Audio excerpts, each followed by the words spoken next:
కొరింథీయులకు రాసిన 2వ పత్రిక 4వ అధ్యాయం 14వ వచనం నుంచి నేను చదువుతాను. విశ్వసించి తిని గనుక మాటలాడి తిని అని వ్రాయబడిన ప్రకారము అట్టి విశ్వాసముతో కూడిన ఆత్మ గలవారమై ప్రభు అయిన యేసును లేపినవాడు యేసుతో మమ్మను కూడా లేపి మీతో కూడా తన ఎదుట నిలవబెట్టునని ఎరిగి మేమును విశ్వసించుచున్నాము గనుక మాట్లాడుతున్నాం. కావున మేము అధైర్యపడము. మా బాహ్య పురుషుడు కృషించుచున్నను, అంతర్య పురుషుడు దినదినము నూతనపరచబడుచున్నాడు. మేము దృశ్యమైన వాటిని చూడక అదృశ్యమైన వాటిని నిదానించి చూచుచున్నాము గనుక క్షణమాత్రముండు మా చులకని శ్రమ మా కొరకు అంతకంతకు ఎక్కువ నిత్యమైన మహిమ భారము కలగజేయుచున్నది. ఎలా అనగా దృశ్యమైనవి అనిత్యములు, అదృశ్యమైనవి నిత్యములు. 14 నుంచి 18 వరకు ఈరోజు మనం దీని గురించే మాట్లాడుకోబోతున్నాం. పౌలు ఒక అద్భుతమైన కొటేషన్స్ 16, 17, 18 వచనాలు ఎలా ఉన్నాయి, ఒక అద్భుతమైన లైన్స్ అవి. చాలా సార్లు క్రిస్టియన్స్ పలానా భక్తుడు కొటేషన్ అని పెడుతుంటారు, పలానా ఆయన కొటేషన్ అని పెడుతుంటారు. అవి ఒక కోణంలో కరెక్ట్ ఉంటావు, ఒక కోణంలో కరెక్ట్ ఉండవు. నాకైతే 95% ఏ కొటేషన్ నచ్చదు, ఎందుకో తెలియదు. వాళ్ళు పెడుతుంటారు, అది నాకు నచ్చదు. ఆ కొటేషన్స్ ఎక్కడో ఏదో తేడా కొడుతుంది అనిపిస్తుంది. మొన్న ఒక మీటింగ్కి వెళ్ళాను. మీటింగ్కి వెళ్తే అక్కడ ఏదో మాటల్లో అంతకుముందు ఎందుకు ఉపయోగపడని ఒక అబ్బాయి ప్యాడ్స్ బాగా నేర్చుకున్నాడంటే కొడుతున్నాడు, చూడని చాలా బాగా కొడుతున్నాడు అని అనగానే పక్కన ఉన్న ఒక బ్రదర్ కొంచెం చదువుకొని డిగ్నిటీగా ఉన్నాడు.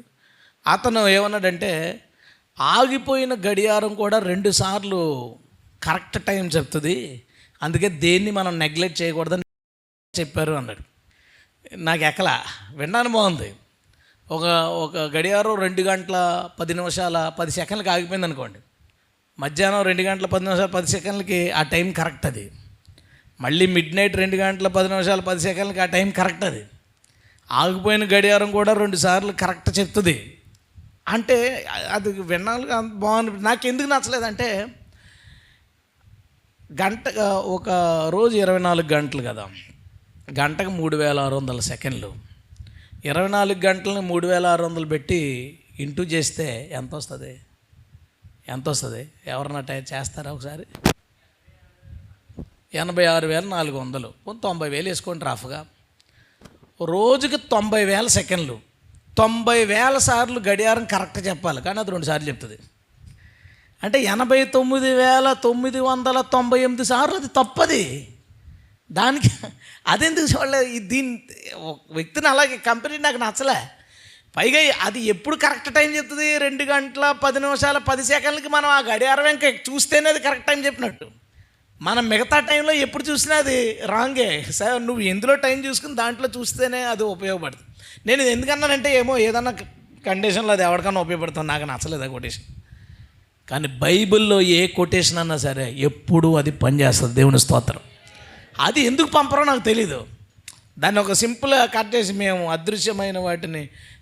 దృశ్యమైన వాటిని చూచట్లేదు కానీ అదృశ్యమైన వాటిని నిదానించి చూస్తున్నాం. ఎంత బాగుంది కొటేషను. అదృశ్యమైనవి అంటే అర్థం ఏంటి? కనబడిన చూడటం ఏంటి? ఎలా ఉందో చూడమాట. అదృశ్యమైన వాటి అంటే కనబడని వాటిని నిదానించి మేము చూస్తున్నాం, అవి మాకు కనబడుతున్నాయి అంటున్నాడు. ఎలా కనబడుతున్నాయి? 14వ వచనం, విశ్వసించుచున్నాను కాబట్టి ఈ మాట చెప్పగలుగుతున్నాను. హల్లెలూయా. అంటే విశ్వాసం ఉన్నవాడు కనబడలేదని చూడగలడా? విశ్వాసం ఉన్నవాడు కనబడని దాన్ని చూడగలడా? చూద్దాం ఒకసారి. హెబ్రీ పత్రిక 11వ అధ్యాయం 1వ వచనం చూడండి. విశ్వాసమనున్నది నిరీక్షింపబడు వాటి యొక్క నిజస్వరూపము, అదృశ్యమైనవి ఉన్నవనుటకు రుజువునై ఉన్నది. హల్లెలూయా. విశ్వాసం ఏంటో తెలుసా? అదృశ్యమైనవి ఉన్నవన్నీ ప్రూవ్ చేస్తుంది. విశ్వాసం ఉన్నవాడు ఏం చేయగలడంటే, మనిషి ఈ కంటితో చూడలేని వాటిని చూడగలడు విశ్వాసంతో. హల్లెలూయా. ఇప్పుడు హెడ్లో చాలా పెయిన్ వస్తుంది, ఏదో తేడాగా ఉందండి, డాక్టర్ అంతా చూసి స్కానింగ్ రాస్తాడు. స్కానింగ్ రాసినప్పుడు ఆ స్కానింగ్ మిషన్ ఏం చేస్తుందంటే మనం కంటితో చూడలేనిది మనకు చూపిస్తుంది. ఇలా పెట్టి మన బ్రెయిన్ చూస్తాడు. మన కంటితో చూడలేనిది చూడడానికి ఒక మెషిన్ అవసరమైంది. ఆ మెషిన్ ద్వారా మన కంటితో చూడలేనిదని చూడగలుగుతున్నాం. అలాగే ఈ కంటితో చూడలేని అదృశ్యమైనవి చూడడానికి కూడా ఒక మెషిన్ కావాలి. ఆ మెషిన్ పేరు ఫెయిత్, విశ్వాసం. ఆ మెషిన్ పేరు ఏంటంటే విశ్వాసము ద్వారా మనము అదృశ్యమైన వాటిని నిదానించి చూడగలమట. హల్లెలూయా. అది ఎవరు చెప్తున్నారు? పౌలు చెప్తున్నాడు. విశ్వసించుచున్నాను కాబట్టి మాట్లాడుతున్నాను, నాకు విశ్వాసం ఉంది కాబట్టి మేము ఈ సంగతి చెప్తున్నాం, మేము అధైర్యపడము. నేను మళ్ళీ వచనం చదువుతాను. చదివిన తర్వాత మిమ్మల్ని చిన్న ప్రశ్న అడుగుతాను, అది నాకు చెప్దురు కానీ 16వ వచనం నుంచి. ఈసారి కొంచెం ఇంట్రెస్ట్గా చదువుతారు కదా మీరు. కావున మేము అధైర్యపడము, మా బాహ్య పురుషుడు కృషించుచున్నను, అంతర్య పురుషుడు దినదినము నూతన పరచబడుచున్నాడు. మేము దృశ్యమైన వాటిని చూడక అదృశ్యమైన వాటినే నిదానించి చూచుచున్నాము గనుక క్షణమాత్రముండు మా చొలకని శ్రమ మా కొరకు అంతకంతకు ఎక్కువగా నిత్యమైన మహిమ భారము కలగజేయుచున్నది. ఇందులో ఒక విషయాన్ని నేను ఎక్స్ప్లెయిన్ చేసి మిమ్మల్ని క్వశ్చన్ అడుగుతాను. క్షణమాత్రముండు మా చొలకని శ్రమ మా కొరకు అంతకంతకు ఎక్కువగా నిత్యమైన మహిమ భారం కలగజేస్తుంది. ఏ భారం అంట? భారం ఏంటి? నిత్యమైన మహిమ మనకి భారంగా అనిపిస్తుందా? అసలు భారం అని ఎందుకు రాశాడు? మీ దగ్గరికి ఎవరైనా ఒక 5 కేజీల బరువున్న ఇటుక, సిమెంట్ ఇటుక ఇచ్చి 1 కిలోమీటర్ దూరం మీ ఇల్లు పట్టుకుని వెళ్ళిపోండి, ఫ్రీగా ఎత్తాను ఇంటి దగ్గర పెట్టుకోండి అంటే కోసేపు మోసేసరికి ఏమనిపిస్తుంది? చాలా బరువుగా, భారంగా, ఇబ్బందిగా. ఈ రాయి 5 కేజీలు రాయిని కిలోమీటర్ని పట్టుకున్నారు. ఒక 5 కేజీలు బంగారం ఇచ్చారనుకోండి, ఎలా అనిపిస్తుంది?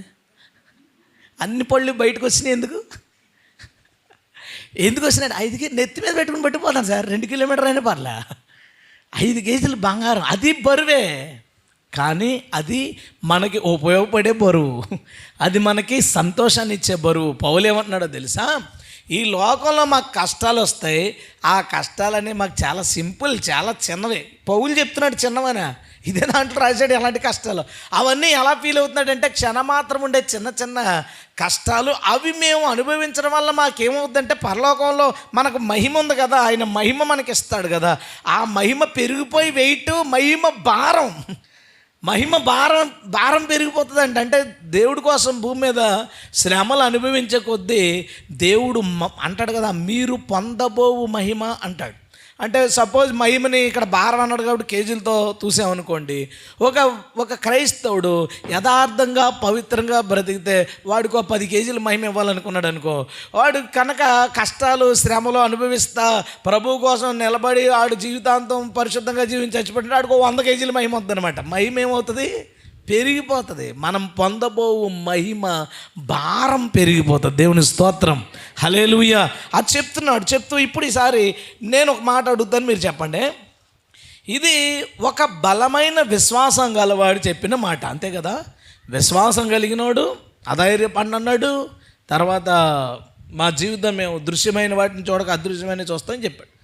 ఒకవేళ విశ్వాసం లేని క్రైస్తవుడు తనకు సెట్ అయ్యేలాగా ఈ వచనాన్ని మార్చుకోవాలంటే ఎలా మార్చుకోవచ్చు? ఇది విశ్వాసం కలిగిన క్రైస్తవుడికి సెట్ అవుతుంది. అధైర్యపడడు, బహిరంగ పురుషుడు కృషిస్తాడు, అంతరంగ పురుషుడు. ఒకవేళ ఇది విశ్వాసం లేని క్రైస్తవుడు చదివితే ఏమని చదువుతాడు? ఒకసారి మీరు చూసుకుంటా వచనాన్ని, మళ్ళా ఆ వచనాన్ని అలాగా చూడండి. విశ్వాసం లేనివాడు చదువుకుంటే ఆడికి కనుక రాస్తే, విశ్వాసం లేనివాడికి సరిపడేలాగా రాయాలంటే ఆ వచనం ఎలా ఉంటుంది?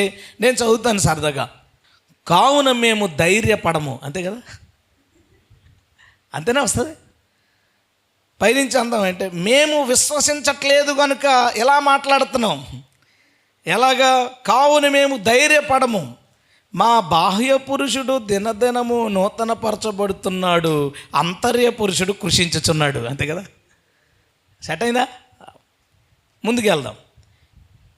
మేము అదృశ్యమైన వాటిని చూడక దృశ్యమైన వాటినే నిదానించి చూచుచున్నాము గనుక క్షణమాత్రం ఉండే చులకన శ్రమ మా కొరకు అంతకంతకు ఎక్కువైన నిత్య మహిమ భారము కలగజేయలేదు.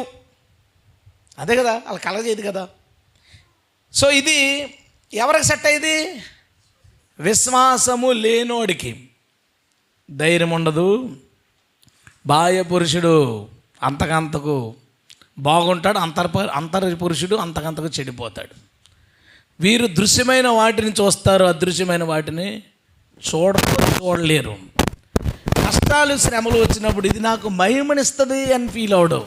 ఇదే నాకెందుకు ఈ కష్టాలు వచ్చినాయి, నాకెందుకు ఈ బాధలు వచ్చేసినాయి. సో అది క్షణమాత్రంగా భావించరు, చాలా ఎక్కువ కష్టంగా వాళ్ళు భావిస్తారు. ఇది నేను ఎందుకు చదివించానంటే, ఇలాగా మన చర్చిలో లేదా వాక్యం వింటున్న వాళ్ళు విశ్వాసం గలవారా విశ్వాసం లేనివారా తేల్చుకోవడానికి. ఇప్పుడు ఏదైతే బైబిల్లో ఉందో అది మనకు సెట్ అవుతుందనుకో, మనం విశ్వాసం గలవారము.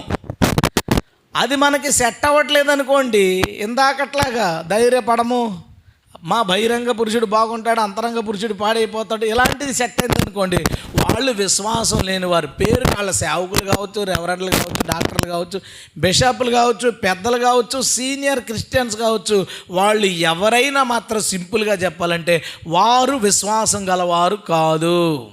విశ్వాసం గలవాడు ఏమని మాట్లాడతాడట? ఈ మాట మాట్లాడతాడు, మేము విశ్వాసము గలవారమై మాట్లాడుచున్నాం. ఎంత అద్భుతంగా 4వ అధ్యాయం ఉంటుందో తెలుసా? మీరు ఇంటికి వెళ్ళినప్పుడు చదవండి. 4th chapter. ఒక వ్యక్తి యొక్క ప్రారంభం ఎలా ఉందంటే, అతను గుడ్డివాడుగా ఉన్నాడట. గుడ్డివాడుగా ఉన్నప్పుడు క్రీస్తు యొక్క సువార్త ప్రకాశం అతని మీదకి వచ్చిందంట. అంటే వాక్యం చెప్పారు, ఎవరో వాక్యం చెప్పారు. ఆ వాక్యం వినటం వలన వారికి వెలుగు కలిగింది. వాక్యం వినడం వలన వాళ్ళకి విశ్వాసం కలిగింది. విశ్వాసం కలగడం వల్ల వారి మనోనేత్రాలు తెరవబడ్డాయి. హల్లెలూయా. ఈ నేత్రాలతో మనం చూసేది వేరు. విశ్వాసము ద్వారా మనోనేత్రాలు తెరవబడినప్పుడు స్కానింగ్ మిషన్ ఎలాగ లోపల చూస్తో అలాగ మన దగ్గర ఇక్కడ మన ప్రాంతంలో మనమున్న ఈ స్థలంలో మన కంటికి కనిపించని కొన్ని పవర్స్ ఉన్నాయి. ఆ పవర్స్ని ఈ మనోనేత్రాలు తెరవబడిన వాళ్ళు చూడగలుగుతారు. దేవుని స్తోత్రం. అది ఎప్పుడు జరుగుతుందంటే, వాక్యం విని విశ్వసించి ఆ విశ్వాసంలో కొనసాగుతున్నవాడు ఈ మాట చెప్పగలడట, నేను అదృశ్యమైన వాటిని చూడగలుగుతున్నాను అని. హల్లెలూయా. అతను ఇలా చెప్పగలడట, నాకు వచ్చే ఏ కష్టమైనా సరే అది నా మహిమను పెంచేదే కానీ నాకు ఇబ్బందికరమైంది కాదు అని చెప్పగలుగుతాడట. ఇంకో మాట చెప్పగలడట, మేము అధైర్యపడము. హల్లెలూయా. మేము భయపడం అని చెప్పగలరట.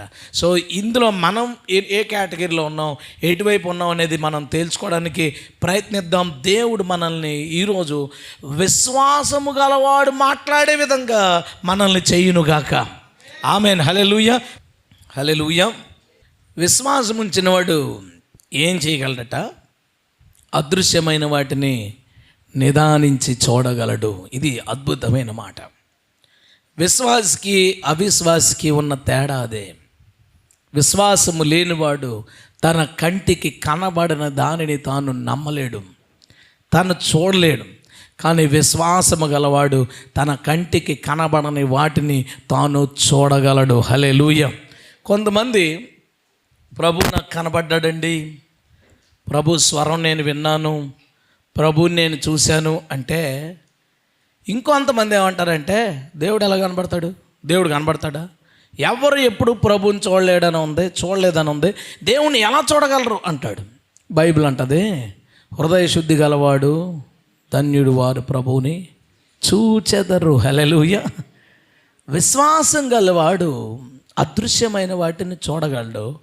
విశ్వాసం లేనివాడు చూడలేకపోవడం కాదు, చూసినోడిని కూడా నమ్మడు, చూసిన దాన్ని కూడా నమ్మడు. అది విశ్వాసానికి విశ్వాసం లేనివాడికి ఉన్న తేడా. అదృశ్యమైన వాటిని నిదానించి వారు చూడగలరు. ఇప్పుడు ఒక మనిషి ఉన్నాడు. ఫస్ట్ విషయం చెప్తున్నాను. ఓ మనిషి ఉన్నాడు. వాళ్ళు 2 ప్రధానమైన భాగాలు ఉన్నాయి. ఒకటి శరీరము, రెండవది ఆత్మ. మొదటిది శరీరము, రెండవది ఆత్మ. శరీరాన్ని అందరూ చూడగలరు, ఆత్మను ఎవరు చూడగలరో తెలుసా? విశ్వాసం ఉంచిన వాడే. ఎందుకంటే అది అదృశ్యమైనది. ఆత్మ అదృశ్యమైనదే. మనం అద్దం ముందు నిలబడినాం అనుకో, మన శరీరం మనకి కనబడుతుంది, మనం ఎలాగున్నామో మనకు కనబడుతుంది. దాంట్లో ఏమైనా లోపాలు ఉన్నాయా, హెయిర్ ఏమన్నా చెదిరిందా, ముఖం ఏమన్నా తుడుచుకోవాలా, ఏంటి అంత బటన్స్ అంతా కరెక్ట్గానే ఉన్నామా, అద్దంలో చూసి మన శరీరం గురించి మనం తెలుసుకోగలుగుతాం. మరి మన ఆత్మను గురించి ఎవరు తెలుసుకోగలరు? విశ్వాసం గలవాడు తాను ఎలాగున్నాడో, తన ఆధ్యాత్మిక స్థితి ఎలా ఉందో అతడు గమనించగలడు, చూడగలడు.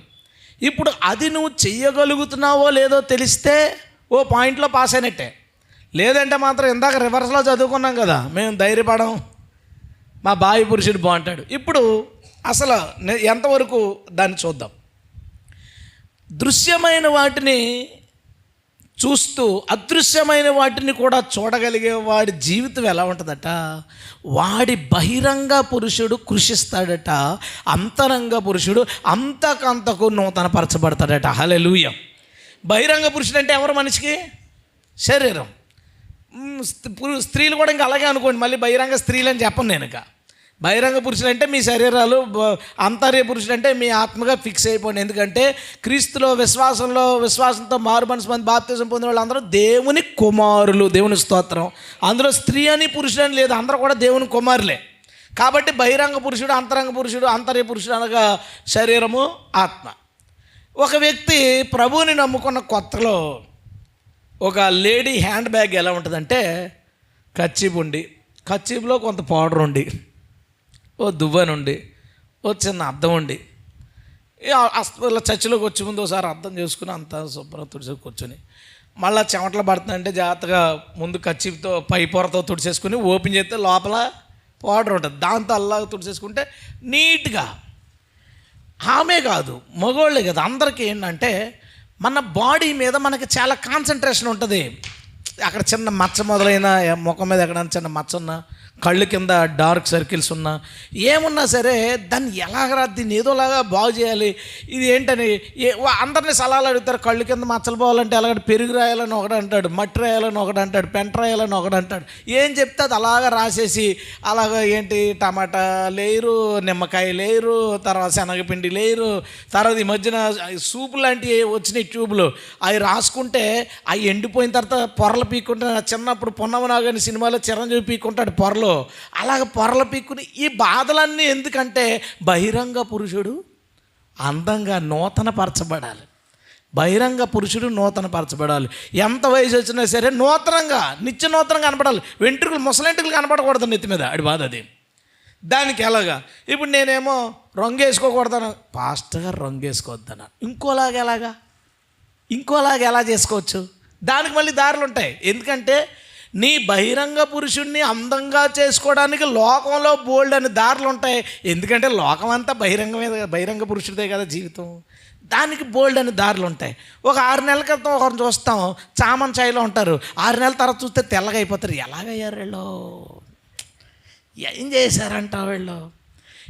ఈడు బహిరంగ పురుషుడి మీద కాన్సన్ట్రేషన్ ఉన్నవాడు, అక్క తెల్లగా ఎలా అయ్యావు? నేనేం తెల్లగా అవ్వలేదే, ముందు ఇలాగే ఉన్నాను. ఇది కవరింగ్ ఇది. తర్వాత వాళ్ళు నెట్లో బోల్డ్ ఉంటాయి కదండి. మనిషిని బహిరంగంగా మనల్ని అందంగా చేయడానికి చాలా రకాల ప్రయత్నాలు బయట ఉంటాయి. ఇది ఒక మానవుడి, ఒక పురుషుడైనా సరే స్త్రీ అయినా సరే, ఆడి మీసంలో ఒక వెంట్రుక మెరిసిందనుకో, దాన్ని లాగించేసుకుంటాడు. వెళ్ళిపోయి బార్బర్తో, ఏమంటే ఒక వెంట్రుక మెరిసి లాగే అంటాడు, లాగేస్తారు. అందుకే పెద్దలు ఏమన్నారంటే, లాగితే 10 వచ్చేస్తాయి. ఉత్తినే లాగితే 10 రావు, బట్ లాగించుకోవడం ఎందుకని పెద్దలు అలా పెట్టారు. ఇలా లాగించుకుంటాడు. అయితే ప్రభువులోకి వచ్చిన తర్వాత అప్పుడు కూడా అలాగే ఉంటాం. ఎప్పుడైతే మన క్రైస్తవ జీవితం కొనసాగించబడుతుందో, మన విశ్వాసం పెరుగుతుందో, అదృశ్యమైన వాటిని చూడడం మొదలు పెడతాం. ఏంటో తెలుసా? మన ఆధ్యాత్మిక స్థితిని చూడడం మొదలు పెడతాం, మన ఆత్మను చూడడం మొదలు పెడతాం. అప్పుడు బైబిల్ చదువుతుంటే హృదయం అన్నిటికంటే రోగము కలిగినది, అది ఘోరమైన వ్యాధి కలిగింది అని చదివినప్పుడు, ఓహో నా ఆత్మకు ఒక జబ్బు ఉంది. ఇప్పుడు కాన్సన్ట్రేషన్ దేని మీదకి వెళ్తుందంటే నెమ్మదిగా ఆత్మ మీదకి వెళ్తుంది.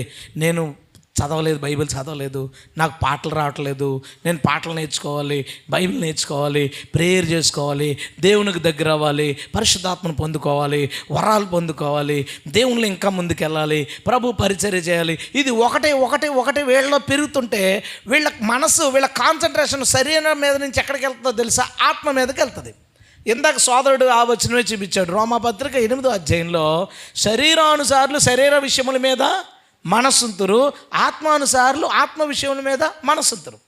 అంటే ఇంతకుముందు శరీరానుసారుడుగా ఉన్నప్పుడు ఈ శరీరం కోసం ఏ కలర్ మ్యాచ్ అవుతుంది డ్రెస్, ఏ కలర్ మ్యాచ్ అవుతుంది, ఏ షర్ట్ మ్యాచ్ అవుతుంది, వీటికి మ్యాచింగ్ చెప్పులు ఉంటాయి. తర్వాత ఇది నేను మొన్న ఆదివారం ఈ షర్ట్ వేసుకున్నాను కాబట్టి ఈ ఆదివారం అది వేసుకోకూడదు, అంత గుర్తుంటుంది వాళ్ళకి. ఆదివారం మళ్ళీ షర్ట్ రాకుండా మిగతా రోజులు వేసుకున్నా, ఎందుకంటే మొన్న నన్ను ఈ షర్ట్తో చూశారు, మళ్ళీ ఈ షర్ట్తో చూశారంటే వీడికి ఇదే ఉందా అని అనుకుంటారు, మార్చుకుని. లేడీస్ ఎలా ఉంటుందో సార్, చెప్పులతో సహా అంతా మ్యాచింగ్ ఉంటుంది. హెయిర్ బ్యాండ్ అసలు ఎంత కాన్సన్ట్రేషన్ ఉంటుందంటే, ఎంతో పెట్టుండి అందులో అన్ని రకాల బ్యాండ్లు ఉంటాయి వాళ్ళకి. ఏ కలర్ డ్రెస్ వేసుకుంటే ఆ బ్యాండ్ తీసుకుని దానికి పెట్టుకుంటుంది. కొన్ని రోజులు పోయేసరికి ఆధ్యాత్మికత మీదకి మైండ్ వెళ్ళిపోయినప్పుడు ట్రాన్స్ఫర్ అవుతుంది మనసు. శరీరం మీద నుంచి ఆత్మ మీదకి ట్రాన్స్ఫర్ అయినప్పుడు ఆ బ్యాండ్ చేతికి ఏది వచ్చిందో చూడదు, అంత కాన్సన్ట్రేషన్ ఉండదు. డ్రెస్సులు కొనుక్కోవడానికో, చీరలు కొనుక్కోవడానికో, లేదా బట్టలు కొనుక్కోవడానికి వెళ్ళినప్పుడు ఎక్కువ జనాలకి ఫోకస్ అయ్యి కొనుక్కోవాలనిపించదు. అప్పుడు దాకా ఏంటి ఎన్నో అద్దాలు లేవు, ఎంత మెరట్లేదేటి అనుకుని మెరిసే అద్దాలు ఉన్నాయి ఎత్తుక్కునే వాళ్ళ వల్ల మైండ్ ఎప్పుడైతే మనసు మీదకి వెళ్ళిపోద్దో ఫోకస్ అవ్వాలనిపించదు. ఈ బాడీ ఎదుటి వాళ్ళకి ఎక్స్పోజ్ అవ్వాలి, ఫోకస్ అవ్వాలి, వాళ్ళ దృష్టిలో పడాలి అనే ఆలోచన పోయి ఇంకా సింపుల్ది లేదా, ఇంకా సింపుల్ది లేదా, ఇంకా సింపుల్ది లేదా అంటే ఆడు అలా చూస్తుంటాడు, వేరే గ్రామం నుంచి వచ్చేసింది ఈవిడ అనుకుంటాడు. ఇదంతా ఎందుకు చెప్తున్నానంటే, ఒక వ్యక్తి అదృశ్యమైనవి చూసినప్పుడు, తన ఆత్మను చూసినప్పుడు శరీరాన్ని నెగ్లెక్ట్ చేస్తాడు. ఎందుకంటే వాడికి తెలుసు దృశ్యమైనవి నిత్యములు కాదు, అదృశ్యమైనవి నిత్యములు. హల్లెలూయా. దృశ్యమైన ఈ శరీరం ఇది నిత్యం కాదు, ఇది నిత్యం కాదు అని ఆడికి అర్థం అవుతుంది. నిత్యం కాని దాన్ని మట్టిలో పెట్టిన దానికి ఇంత పెట్టుబడి ఎందుకురా అనిపిస్తుంది, ఇంత కాన్సన్ట్రేషన్ ఎందుకురా అనిపించి ఆత్మ శాశ్వతమైంది, దీని మీద పెట్టాలి దృష్టి అని నెమ్మదిగా ఆత్మ మీద దృష్టి పెట్టే కొద్దీ మనం చూసుకోం. హెయిర్ ఎలా దూకున్నాము పెద్ద చూసుకోము, అలా చూసుకోలేనాడు ఆత్మీయుడు అంటలేదు. ఆత్మ మీదకి మైండ్ వెళ్ళిపోయినప్పుడు శరీర సంబంధంగా నువ్వు ఎలా ఫోకస్ అవుతున్నావు, జనాలకు ఎలా కనపడుతున్నావు అనే విషయం పెద్ద సీరియస్గా దాన్ని తీసుకో. నీకు ఈ డ్రెస్ జనాలకు నచ్చుతుందా, ఎక్కుతుందా, అది దృష్టి ఉండదు. నీకు సింపుల్గా ఉంది నాకు చాలు అనే ఒక దృష్టి మన మనసులోకి వస్తుంది. అండ్ ఇంకా మనం ఇదే దాంట్లో ముందుకు వెళ్ళిపోయే కొద్దీ శరీర సంబంధమైన వాళ్ళు ఎలా ఉంటుంది అంటాడు, ప్రభువు నమ్ముకున్న ప్రభువులోకి వెళ్ళిపోయే కొద్దీ మేకప్ వేయడానికి ఒక మేకప్ మ్యాను, తలదూడడానికి మళ్ళీ ఒక హెయిర్ స్టైలిస్టు, తర్వాత డ్రెస్సింగ్ నీట్గా ఉందా లేదా, అఫీషియల్గా ఉందా లేదా, రిచ్గా ఉందా లేదా, బెస్ట్గా ఉందా లేదా. ఈలోపు జాన్ జబరాజ్ అనే ఒక తమిళ్ సంబంధించిన సింగరు ఒక వీడియో పెట్టాడు. నాకు ఎవడో ఒకడు పంపించాడు, నా బురదండి, నేనేమో సోషల్ మీడియాలో ఉండను, పంపించాడు. అందులో అతను జిమ్లో ఎక్సర్సైజ్ చేస్తున్న వీడియోలు పెట్టాడు. అతను గాస్పెల్ సింగరు, స్పీకర్ కూడా, అంటే పాస్టర్ని కూడా విన్నాను, అది నాకు క్లియర్గా తెలియదు. అతను ఏంటంటే జిమ్లో బనీలు వేసుకున్నాడు, షార్ట్ వేసుకున్నాడు, ఇలాగా జిమ్ చేసేని ఇంట్లోనే జిమ్ సెటప్ చేసుకున్నట్టున్నాడు. మొత్తం వాళ్ళ పాప వచ్చి ఆడుకుంటున్నారంటే ఇంట్లోనే జిమ్, అది మొత్తం అంతా ఎక్సర్సైజ్ చేస్తా వీడియో చేసి ఫిట్గా ఉండండి, మన అందరూ ఇలా ఉండాలి. నేను అంటాను, అవసరమా? అది అవసరమా అంటే కాదు. అతన్ని నువ్వు గమనించు. రీసెంట్గా ఏదో మీటింగ్కి పిలిచారు, చెత్త అంటే పరమ చెత్త చేసి పాడేసాడు ఆ మీటింగ్ అంతటిని. ఆ మీటింగ్లో పాట పాడడానికి ఇస్తే చెత్త డ్యాన్స్లు వేయించి ఎగిరించి, ఎందుకు శరీర సంబంధమైన ఆరాధన అతను చేశాడో తెలుసా? అతడు అదృశ్యమైనవి చోట్ల అదృశ్యమైన వాటిని దృష్టించి చూశాడు. నా బాడీ అందంగా కనబడాలి, నేను ఫిట్గా కనబడాలి, నేను పర్ఫెక్ట్గా కనబడాలి, నేను స్లిమ్ అయిపోవాలి. సరే స్లిమ్ అయిపోయావు, నీకు పొట్టంతా పోయి 6 ప్యాక్ వచ్చింది, నువ్వు చచ్చిపోయిన తర్వాత ఎవడన్నా ప్యాకెట్లు పట్టుకెళ్తాడా? ఏముందో ఏమీ లేదు. ఈ బాడీ ఎందుకు పనికిరాదు? నీవు ఉన్నంతకాలం హెల్తీగా ఉండడానికి ఒక మంచి ఫుడ్ తిను, తీసుకోవాల్సిన జాగ్రత్తలు తీసుకో. ఎందుకు అంటే నీ ఆత్మ దీంట్లో ఉంటుంది కాబట్టి ఈ ఆత్మ దేవుడి కోసం ఉపయోగపడాలంటే ఈ బాడీ సహకరించాలి కాబట్టి చేయాలి తప్ప ఆ ఆత్మ ఈ బాడీలో ఉండడం కోసం ఈ బాడీ అందంగా ఉండనక్కర్లేదు, ఈ బాడీ స్లిమ్గా ఉండనక్కర్లేదు, స్మార్ట్గా ఉండనక్కర్లేదు, కొంత హెల్దీగా ఉంటే చాలు. దేవుని స్తోత్రం. ఎందు మీద పెట్టారు కాన్సన్ట్రేషన్? ఈ మధ్యన ఆడవాళ్ళు ఎక్కువ తినడం మానేసేళ్ళు, నీరసాలు తెచ్చుకుని. ఏంటి, ఎందుకు తినడం మానేసి? స్లిమ్ అయిపోవడానికి. ఎందుకు స్లిమ్ అయితే ఎందుకు అయిపోవాలి? అలా డ్రమ్ములాగా అయిపోమని నేను చెప్పట్లే. నేను చెప్పేది దాని గురించి నువ్వు కష్టపడి నీరసం తెచ్చుకుని 10 నిమిషాలు మోకాలు లేక ఒక అరగంట ఆరాధన చేయడానికి ఓపిక లేకుండా ఎందుకు అంటున్నాను. నీ ఆత్మ మీద దృష్టి పెట్టినప్పుడు నీ శరీరం మీద నీ కాన్సన్ట్రేషన్ తగ్గిపోతుంది. ఎవడైతే ఆత్మ మీద దృష్టి పెట్టే కొద్దీ వాడు ఈ మాట చెప్పగలడు, నా బహిరంగ పురుషుడు కృషించుచున్నను అంటే అది హ్యాండ్సమ్నెస్ కోల్పోయింది, బ్యూటీ కోల్పోతుంది, అది దాని అందాన్ని కోల్పోతుంది, దాని ఆకృతిని కోల్పోతుంది, దాని ఆకర్షణను కోల్పోతుంది. నా బహిరంగ పురుషుడు అంతకంతకు వాటిని కోల్పోతున్నాను. నా అంతరంగ పురుషుడు అంటే నేను ఆత్మలో దినదినము నూతన పరచబడుతున్నాను. హల్లెలూయా. కొంతమంది అంటారు, ఒక 1 year బ్యాక్ అండి మంచి ఫైర్తో ఉండేవాళ్ళం అండి, మంచి ఆత్మచేత నింపుదల ఉండేది. ఇప్పుడు ఏమైంది? పాతబడింది. పౌలు ఏం చెప్తున్నాడో తెలుసా? నీ కాన్సన్ట్రేషన్ ఆత్మ మీద ఉంటే ప్రతిరోజు అది కొత్తదిగా చేయబడుతుంది. హల్లెలూయా. 6 నెలల సంవత్సరం క్రితం మ్యాటర్ చూడవు. నువ్వు ఒకవేళ కంపేర్ చేస్తావు అనుకుంటావు అంటే, సంవత్సరం క్రితం నేను చాలా ఆత్మీయంగా ఉన్నాను అనుకున్నాను, ఇప్పుడుతో పోలిస్తే అది అసలు అది పెద్ద ఆత్మీయతే కాదు, ఇంకా నేను అభివృద్ధి చెందాను, స్పిరిట్లో ఇంకా పెరిగాను, ఆత్మలో ఇంకా పెరిగాను. ఇప్పుడు నేను అడుగుతున్నాను నిన్ను, నీవు ప్రతిరోజు నీ కాన్సన్ట్రేషన్ దేని మీద ఉంది? శరీరం మీద, ఆత్మ మీద? నీ శరీరం గురించి ఎక్కువ ఆలోచిస్తున్నావు, నీ ఆత్మ గురించి నీ ఆలోచన ఎక్కువ ఉందా? నీ ఆత్మకి ఏ రోగం ఉంది, ఏ పాపం ఇంకా అది చేస్తుంది, నీ ఆత్మకి ఏ మచ్చలు ఉన్నాయి, ఏ డాగులు ఉన్నాయి, నీ ఆత్మ దేవుళ్ళో ఎలాంటి స్థాయి కలిగి ఉంది, దేవుడితో మాట్లాడగలుగుతుందా, అది దేవుని వాయిస్ వినగలుగుతుందా? హృదయ శుద్ధి గలవారు ధన్యులంటే అర్థం ఏంటి? హృదయం అంటే మన ఆత్మ శుద్ధి అయినప్పుడు ఆ ఆత్మ దేవుణ్ణి చూడగలుగుతుంది. గట్టిగా స్తోత్రం చెప్దాం, ఇంకా గట్టిగా చెప్దాం. హల్లెలూయా. నీ ఆత్మ శుద్ధి అయినప్పుడు అది దేవుణ్ణి చూడగలదు. అలా ఉందా? నీ స్థాయి అలా ఉందా? నీ స్థాయి దేవుని స్వరాన్ని వినగలిగేదిగా నీ ఆత్మ ఉందా? కొన్నిసార్లు ఒక పీక్ మూమెంట్లో, స్పిరిచువాలిటీలో ఒక పీక్ మూమెంట్లో, మంచి ఉన్నత స్థాయిలో ఉన్నప్పుడు, నువ్వు ఎక్కడికి వెళ్ళాలనుకుంటున్నప్పుడు నీ మనసులో చెప్తుంది, నీ ఆత్మతో దేవుడు మాట్లాడుతున్నాడు వెళ్ళొద్దని. అది నీకు వినబడింది, కానీ మిగతా టైంలో అది నీకు వినబడలేదు. దానికి అర్థం ఏంటి? నీ బహిరంగ పురుషుడు బాగుంటున్నాడు, అంతరంగ పురుషుడు కృషిస్తున్నాడు. అదే నీ బహిరంగ పురుషుడు కృషిస్తుంటే అంతరంగ పురుషుడు అంతకంతకు అభివృద్ధి చెందుతాడు. హల్లెలూయా. ఈ క్రిస్టియానిటీ ఇప్పుడు ఎలా ఉంది? హీరోలు, పాస్టర్లు ఎలా ఉన్నారు తెలుసా? హీరోలాగా ఉన్నారు. వాళ్ళ కొడుకు హీరోలాగా ఉంటాడు. వీళ్ళిద్దరూ పక్కన ఉంటే ఇతను తలాన్నారు లేదు, ఈడేమో పెద్దోడైపోయాడు, కూతురికేమో పెళ్లి చేశాడు, మనవరాలను ఎత్తుకుంటాడు, కానీ పాస్టర్ గారు ఇంకా కుర్రోళ్ళగా ఉంటాడు. ఏంటంటే మెయింటెనెన్స్. ఏం మెయింటెనెన్సు? బహిరంగ పురుషుని మెయింటెనెన్స్. బహిరంగ పురుషుడు అంతకంతకు నూతన పరచబడుతున్నాడంటే అంతరంగ పురుషుడు చెడిపోయాడని అర్థం. అంతరంగ పురుషుడు చెడిపోయాడని అర్థం. ఇప్పుడు టీవీలో చాలామంది అందమైన స్పీకర్స్ ఉన్నారు, అందమైన లేడీ స్పీకర్లు ఉన్నారు, అందమైన జెంట్ స్పీకర్లు ఉన్నారు. వాళ్ళు చాలా మెసేజ్లు ఇరగొడుతుంటారు. మీరు తెలుసుకోండి, వాళ్ళ గురించి అర్థమవుతుంది. స్వార్థంతో, అసూయతో, కలహాలతో, కక్షలతో అంతరంగ పురుషుడు చెడిపోయాడు.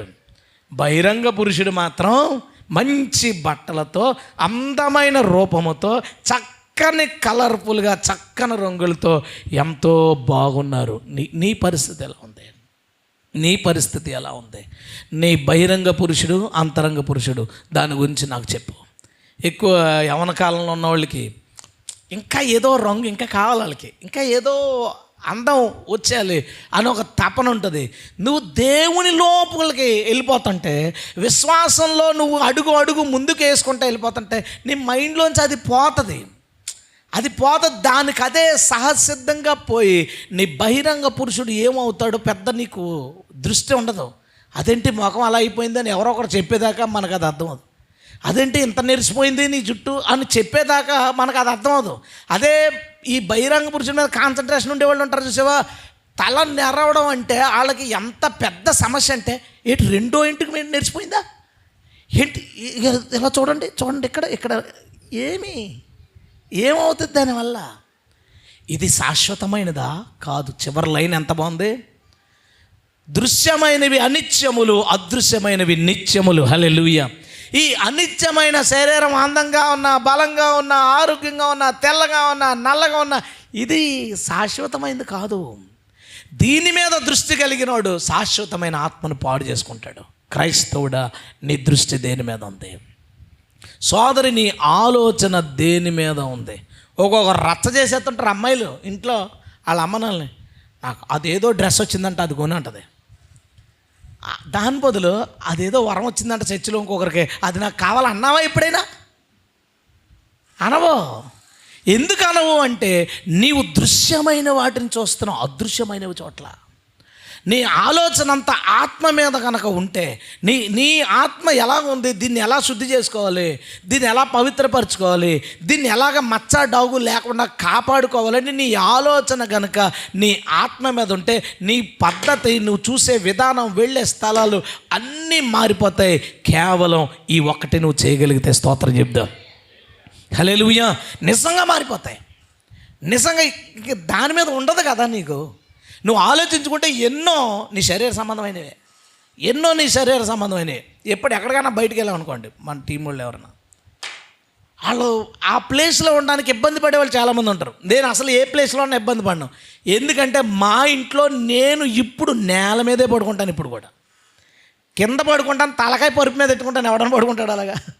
నా రూమ్ అంతట్లా. నేను కింద ఎందుకు పడుకుంటానంటే ఈ బాడీ ఎక్కడికన్నా వెళ్ళినప్పుడు, ఏదో పరిచయ పని మీద వెళ్ళినప్పుడు నాకు పరుపు కావాలి అని ఇది అడగకూడదు నన్ను.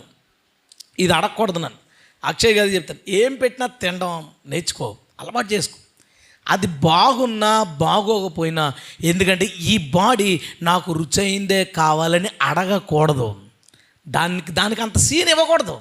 నాకు ఇలాంటి వాతావరణం కావాలి, ఇలాంటి సైలెన్స్ కావాలి, ఇంత గాలి కావాలి, ఇలాంటి పరుపు కావాలి, ఇలాంటి ఫుడ్ కావాలి, ఇలాంటి ఎన్విరాన్మెంట్ కావాలని నీ బాడీ అడగకూడదు.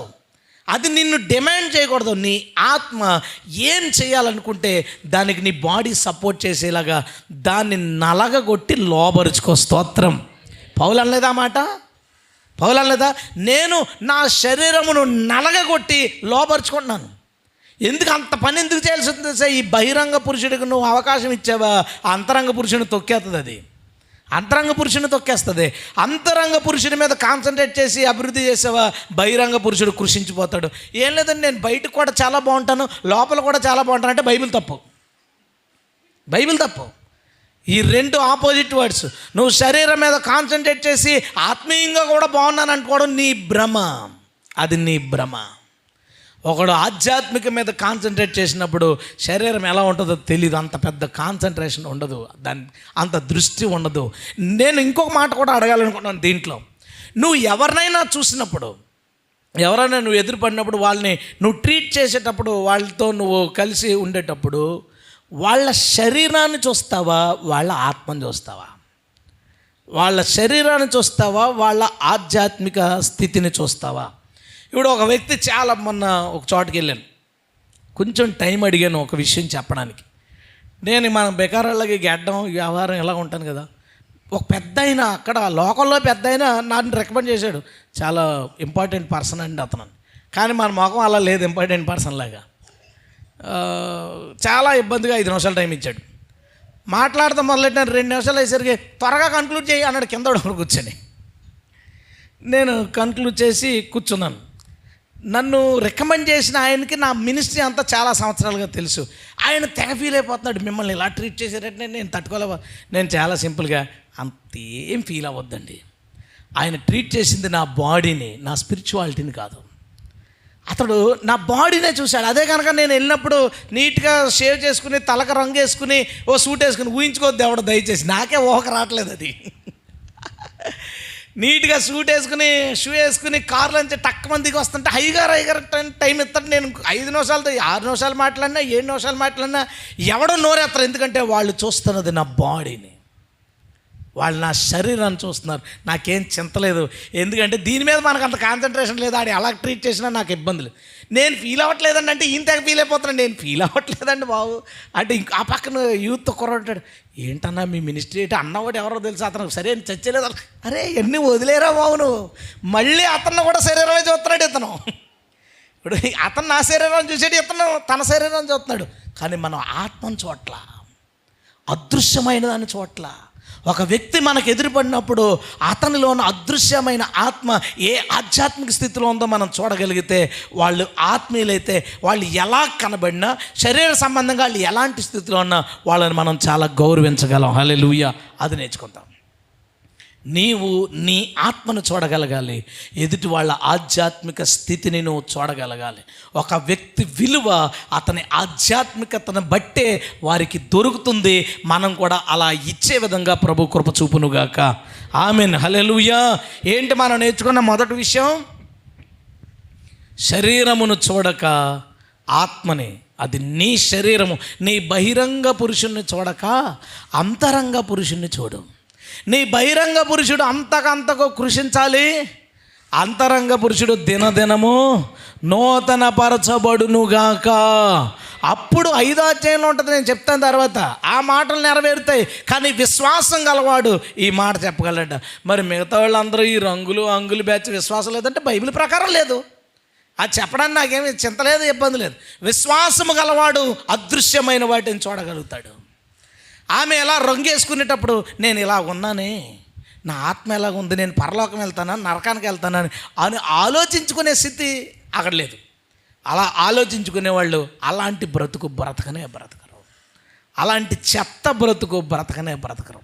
అలాగా ఎదుటోళ్ళకి అట్రాక్టివ్గా అసలు లిప్స్కి రంగు వేసుకోవడం ఏంటంటే నాకు అర్థమవుదు. లిప్స్ అంటే ఏంటో తెలుసా? కామానికి ఫస్ట్ స్టెప్.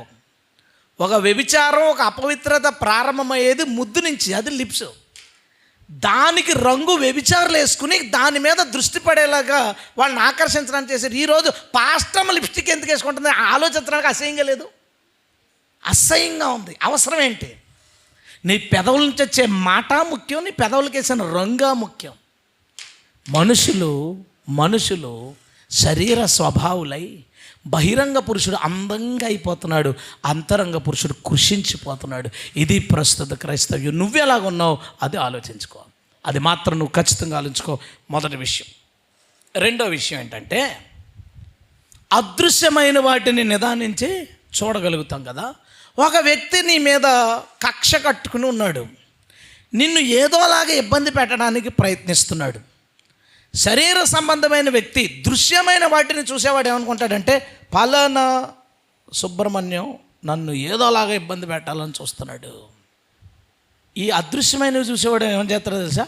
ఆ సుబ్బారావు వెనకాల ఉండి తోత్తన్నాడు ఒకడు ఉన్నాడు సైతానని, ఆని చూస్తాడు. ఎందుకో తెలుసా? వీడు దృశ్యమైనవి కాదు, అదృశ్యమైన వాటిని నిదానించి చూడగలడు. హల్లెలూయా. అందుకే పౌలు ఎలా అన్నాడు? మీరు పోరాడుది మనుషులతో కాదు. ఇప్పుడు వాళ్ళు అందరూ పోరాడేది ఎవరితో? ఎందుకు మనుషులతో పోరాడుతున్నారు? విశ్వాసం లేదు వీళ్ళకి. అదృశ్యమైన వాటిని చూసే విశ్వాసం లేదు. నిజమైన విశ్వాసం ఏంటో తెలుసా? అదృశ్యమైన వాటిని నిదానించి చూడగలదు.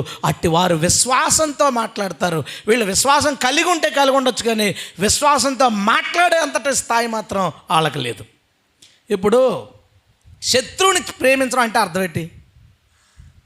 శత్రువుని ప్రేమించడం అంటే అర్థం ఏంటి? ఏమైనా కనబడుతుందా అండి క్రిస్టియానిటీలో? ఎవడో క్రిస్టియన్స్ని తిట్టాడు, ఆయన లోపలేసేయండి, ఆయన శిక్షించేయండి, ఆడు బయటికి రాకూడదు.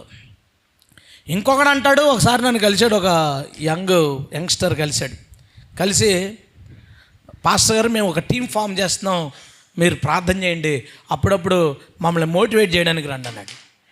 ఏంటి ఆ టీం అంటే, వీళ్ళు ఒక 20 మంది 30 మంది యూత్ సరిగ్గా తయారవుతారట. ఎక్కడైనా పాస్టర్ల మీద ఏదైనా గొడవ, ఏదైనా ఇబ్బంది జరుగుతుంటే వీళ్ళు వెళ్ళిపోతారట గొడవకి. ఆ పాస్టర్ గారిని తప్పించి వీళ్ళు తలపడతారట. దానికి నేను ప్రార్థన చేయాలంట. నేను అన్నాను, ఇది వాక్యానుసారంగా కనపట్లేదు నాకు. దీనివల్ల సేవకులకు వచ్చే ఆశీర్వాదం పాడు చేస్తావు. నువ్వు దెబ్బ తింటే అతనికి ఆశీర్వాదం వస్తుంది, తిట్లు తింటే అతనికి ఆశీర్వాదం వస్తుంది. అది కాదు పాస్టర్ గారు, మా ఉద్దేశం ఏంటంటే సేవకులకి ఏమి ఇబ్బంది కలగకుండా ఆ ఇబ్బందులు ఏదో మేమే భరిస్తాం, మీరే భరించాలంటే వెళ్ళి తన్నులు తినండి. దానికి పెద్ద ప్రార్థన చేయడానికి మోటివేషన్ ఏముంది? పాస్టర్ గారిని కొడుతుంటే అడ్డుపడిపోయి సార్ నన్ను కొట్టండి అని తన్నులు తినాలి. దానికి తర్ఫీదు మేము అందరం ఒక టీము, ఒక యూనిట్ అంటే దేనికి? అది కొట్టడానికే కదా, తిరిగి గొడవ పడ్డానికే తయారైన టీము. నేను ఈ వాక్యాలను చెప్తుంటే పాస్టర్ గారి మీద దెబ్బ పడకుండా చేస్తాను, నువ్వు తినాలి ఆ దెబ్బ. పాస్టర్ గారి మీద దెబ్బ పడకుండా చేయడం అంటే అర్థం ఏంటంటే మీరు ఒక టీం ఫామ్ అయ్యి, ఏమంటే ఎక్కడైనా మతోన్మాదులు మిమ్మల్ని ఇబ్బంది పెడుతుంటే మాకు ఫోన్ చేయండి, మీ బదులు మేము వచ్చి తన్నులు తింటామంటే వెరీ గుడ్, నేను ప్రార్థన చేస్తాను వాడి గురించి. వాళ్ళకి నేను వెళ్ళి క్లాసులు చెప్తాను, మోటివేషన్ క్లాసులు. ఎక్కడెక్కడ తన్నులు తింటే మళ్ళీ మరుసటి రోజు తినొచ్చో, ఎక్కడ తన్ను తింటే మళ్ళీ 4 రోజుల దాకా తన్నులు తినలేదు. ఎందుకంటే నేను కరెక్ట్ నేర్చుకున్నాను కాబట్టి నాకు ఎక్కడ తగిలితే ఎలా ఉంటుందో, ఎక్కడ తగిలితే త్వరగా రికవర్ వచ్చి నేను చెప్పగలుగుతాను. కాబట్టి నేను మోటివేషన్ ఇస్తాను. అంతేగాని నువ్వు గొడవ అవడానికి నేను వెళ్ళి చెప్పాలా? ఎవడు నీ శత్రువు? ఎవడు నీ శత్రువు? అది నేను ఈరోజు చెప్పాలనుకుంటా. రెండో పాయింట్, ఎవడు మన శత్రువు? అపవాది, శత్రువు అయిన అపవాది, దుష్టుడు, రేయింపవలు మన మీద నింద మోపుచున్నవాడు. ఇన్ని మాటలు ఉన్నాయి అపవాది గురించి. దొంగ, దోచుకోవడానికి వస్తాడు అని అపవాది గురించి చెప్తే జనాలను ఎందుకు మనం శత్రువులుగా భావించాలి?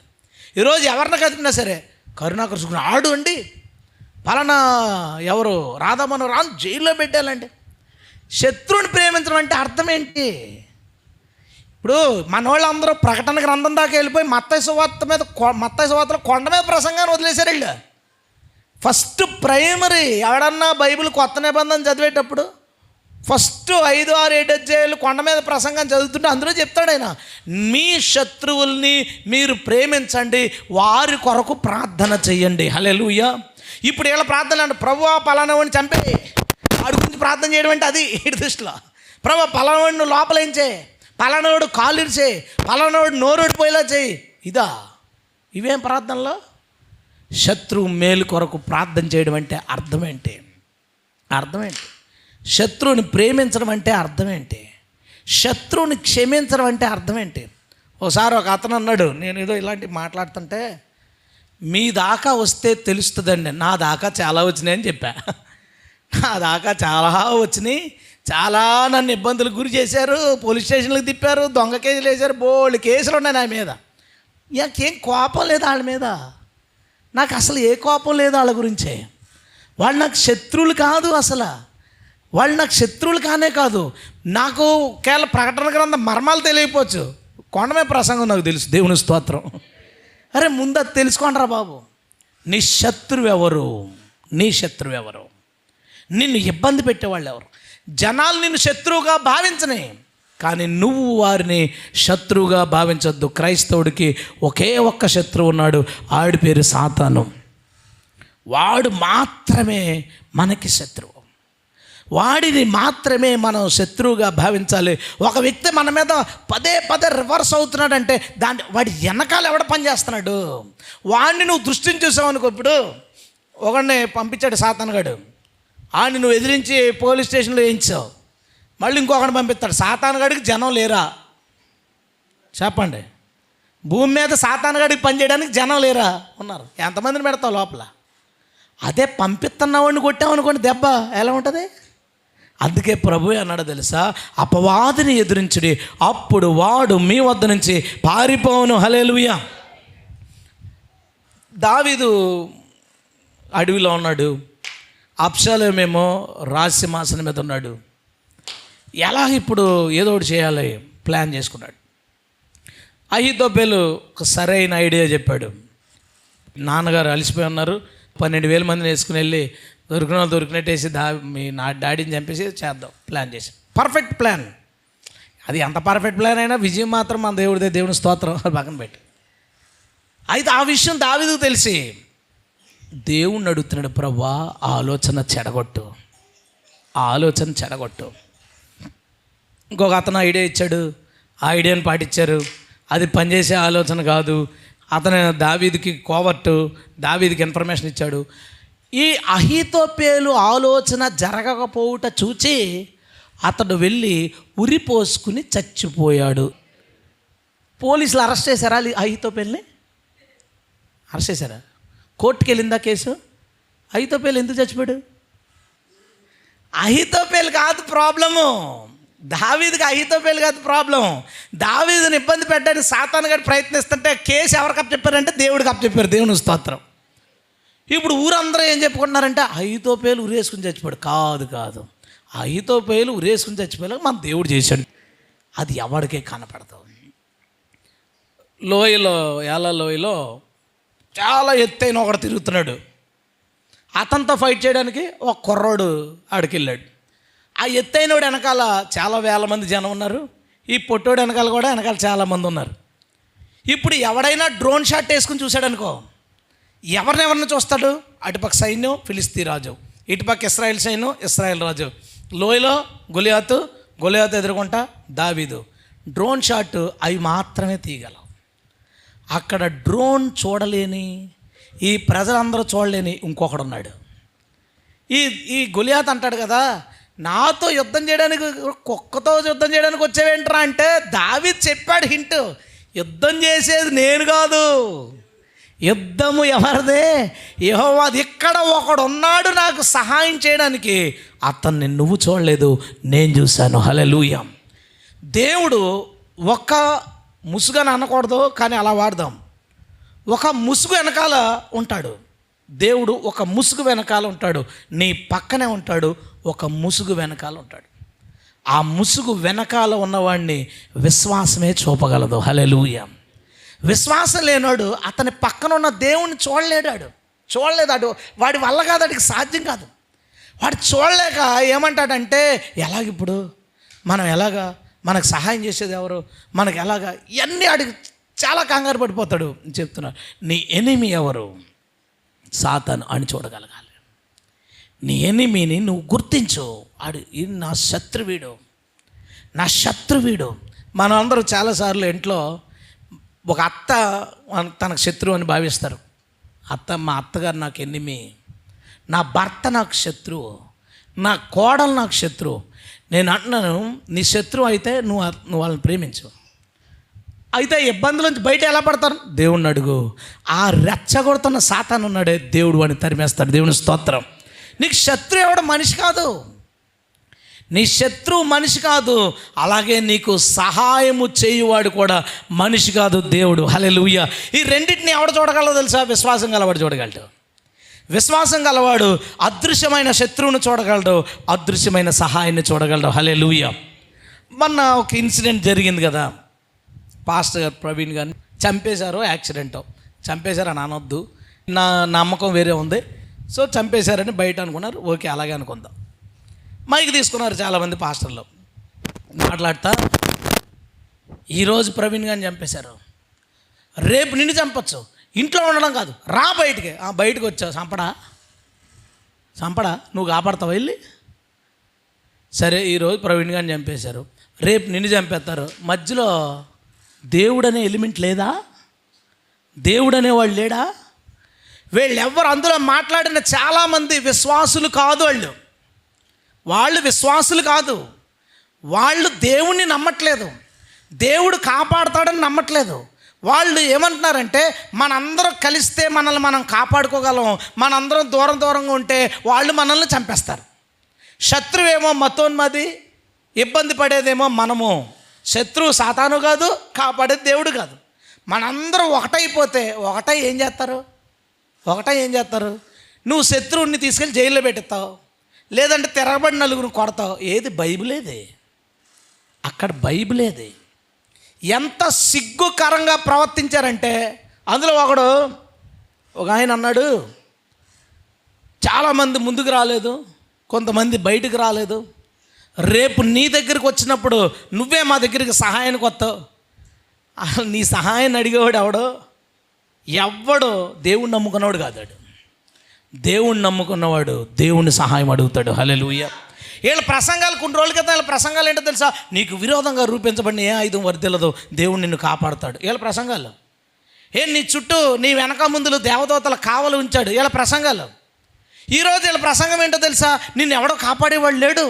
ఇలా అయితే క్రైస్తవ్యం ఏమైపోద్దా? అర్రే, ఎమోషన్ ఏంటనుకుంటున్నాం మళ్ళీ. బాబోయ్, సింగిల్ షాట్ యాక్షన్ ఒక్కొక్కడనే. సింగిల్ షాట్ పెర్ఫార్మెన్స్లో ఒక్కొక్కడునే. క్రిస్టియానిటీ ఏమైపోయింది క్రిస్టియానిటీ? ప్రారంభించిన ప్రభుని చంపేశారు, ఏమైపోయింది క్రిస్టియానిటీ? అపోస్తలులు 12 మందిని చంపేశారు, చచ్చిపోయారు, ఏమైపోయింది క్రిస్టియానిటీ? తర్వాత శిష్యుని చంపేశారు, ఏమైపోయింది క్రిస్టియానిటీ? ఆ తర్వాత నుంచి చంపుతూనే ఉన్నారు, ఏమైపోయింది క్రిస్టియానిటీ? చచ్చిపోతే క్రిస్టియానిటీకి ఏమి అవ్వదు. క్రిస్టియానిటీ ప్రారంభమైంది క్రీస్తు చావు నుంచి. హల్లెలూయా. చంపబడుట క్రైస్తవ్యానికి నష్టం కాదు. మళ్ళా విచిత్రం చెప్తాను చూడండి. అంటే వీళ్ళ బుర్రలు పాడైపోయినాయా, నా బుర్ర పాడైపోయిందా తెలీదు. ఆయన పోస్టర్ మీద బ్రతుకుట క్రీస్తే, చావు అయితే లాభం, చావు లాభం అని పోస్టర్ మీద పెడుతున్నాడు. ఎక్కడేమన్నాడు తెలుసా? రేపు నువ్వు చచ్చిపోతే అంటే నీకు లాభం వస్తే ఎలాగా, లాభం రాకూడదని చెప్తున్నాడా? అరే పిచ్చోళ్ళు అయిపోయారా మీరు, పిరికోళ్ళు చవట్లో పిరికితాను వీళ్ళకి, చవట్లో చావడానికి ధైర్యం లేదు వీడికి ఏంటంటే వ్యూస్ కావాలి, సబ్స్క్రైబర్లు కావాలి, జనాలను చూడాలి, అంతేనా? చచ్చిపోవా యేసే కోసం? ప్రభు కోసం నిజంగా ఒకడు చంపబడితే 10 మంది చంపబడ్డానికి సిద్ధపడినోళ్ళు లేవాలి. హల్లెలూయా. పిరికోళ్ళు వేశారంటే, పిరికి పందలు వేశారు. మనందరం ఒకటిగా ఉండకపోతే ఏమైపోతాం? మనందరం యూనిట్ అయిపోదాం, ఒకటైపోయి మనం ఎదురిద్దాం.